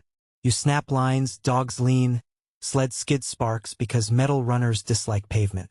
Workers gather at loading dock, phones out, filming. You jingle a launch cadence anyway. The team bolts. For 50 wild meters, wheels don't matter. Bells carve sonic grooves across industrial morning, and laughter follows like tailwind. At the lot's edge, snowbanks resume, and in 2 bounds you're on crust, sled reborn. Shadow howls once, triumphant. Echo ricochets against corrugated steel and glass until even conveyor belts inside seem to sync their clanks to the fading rhythm. Half a league out, you stop on a bluff overlooking the city's sprawl. Roads ribbed with traffic, rooftops glittering solar panels, a skyline stitched with 5G spires whispering data you can't smell or taste. You unpocket the old bell, tie it beneath sled crossbar, away from road salt, where wind can relearn its timbre. It rings shyly, notes dusty, but alive. You tap ledger plank, carved line by fluorescent light, delivered back to open sky. Bell reclaimed from modern den. Route continues. Night approaches with mauve treads. You aim skis north, back toward sea ice lanes where drones can't fly in magnetic storms, and the only fulfillment center is the fiery strip of the aurora sorting hope from despair. You think about that bell pinned on an office wall, half remembered by overtime clerks. Proof the route never died, only slept. Tomorrow maybe a kid will find your swapped bell, research its origin, and go looking. Routes recruit new runners by curiosity. Mainstream futurists predict autonomous cargo airships over Arctic by 2035. Maybe. But for critical winter weeks when batteries shiver and rotors glaze with rime, they'll still emergency call sled teams whose bells cut wide out like sonar. Funding committees still bicker robotics or dogs. You smile. Choose both, redundancy is wisdom. Let robots learn rhythm. Let dogs sniff circuit faults. You break reverie. Tap departure code. 3 even beats returning. Shadow lunges, and the older bell under crossbar harmonizes, history undergirding momentum. City lights fade behind. Ahead, horizon rubs starlight into blank canvas. You ride the edge where centuries overlap, fluorescent and moonlit, data stamped and bone-etched, believing that as long as someone remembers how to listen, bells will always find ears ready to follow. The sled has stopped now, runners at perfect rest on a quiet patch of wind-packed snow. Dogs coil into furry commas beside you. Shadow's heartbeat purrs against your thigh like a slow drum softened by distance. Above, the aurora's last ribbons turn from jade to faded silver, then withdraw beyond the planet's curve, as if dimming lanterns in a hallway that leads to dreams. You loosen your gloves, feel air that is cold but kind, and let each breath lengthen until ribs no longer remember hurry. In this hush, today's clamor of bells squeezes down to one lingering note, a gentle chime floating farther and softer, until it sounds less like metal and more like memory. The sky answers with a single star sliding across black velvet, signing the route closed for the night. You lay back, snow cushioning every sharp edge of thought, and drift between shadow and moon glow where stories continue without words. Somewhere a drummer counts 3 heartbeats between howls. Somewhere a spark coil cools and waits. But here, time loosens its traces. And as eyelids settle, you hear the smallest promise tucked inside the silence. Paths remain,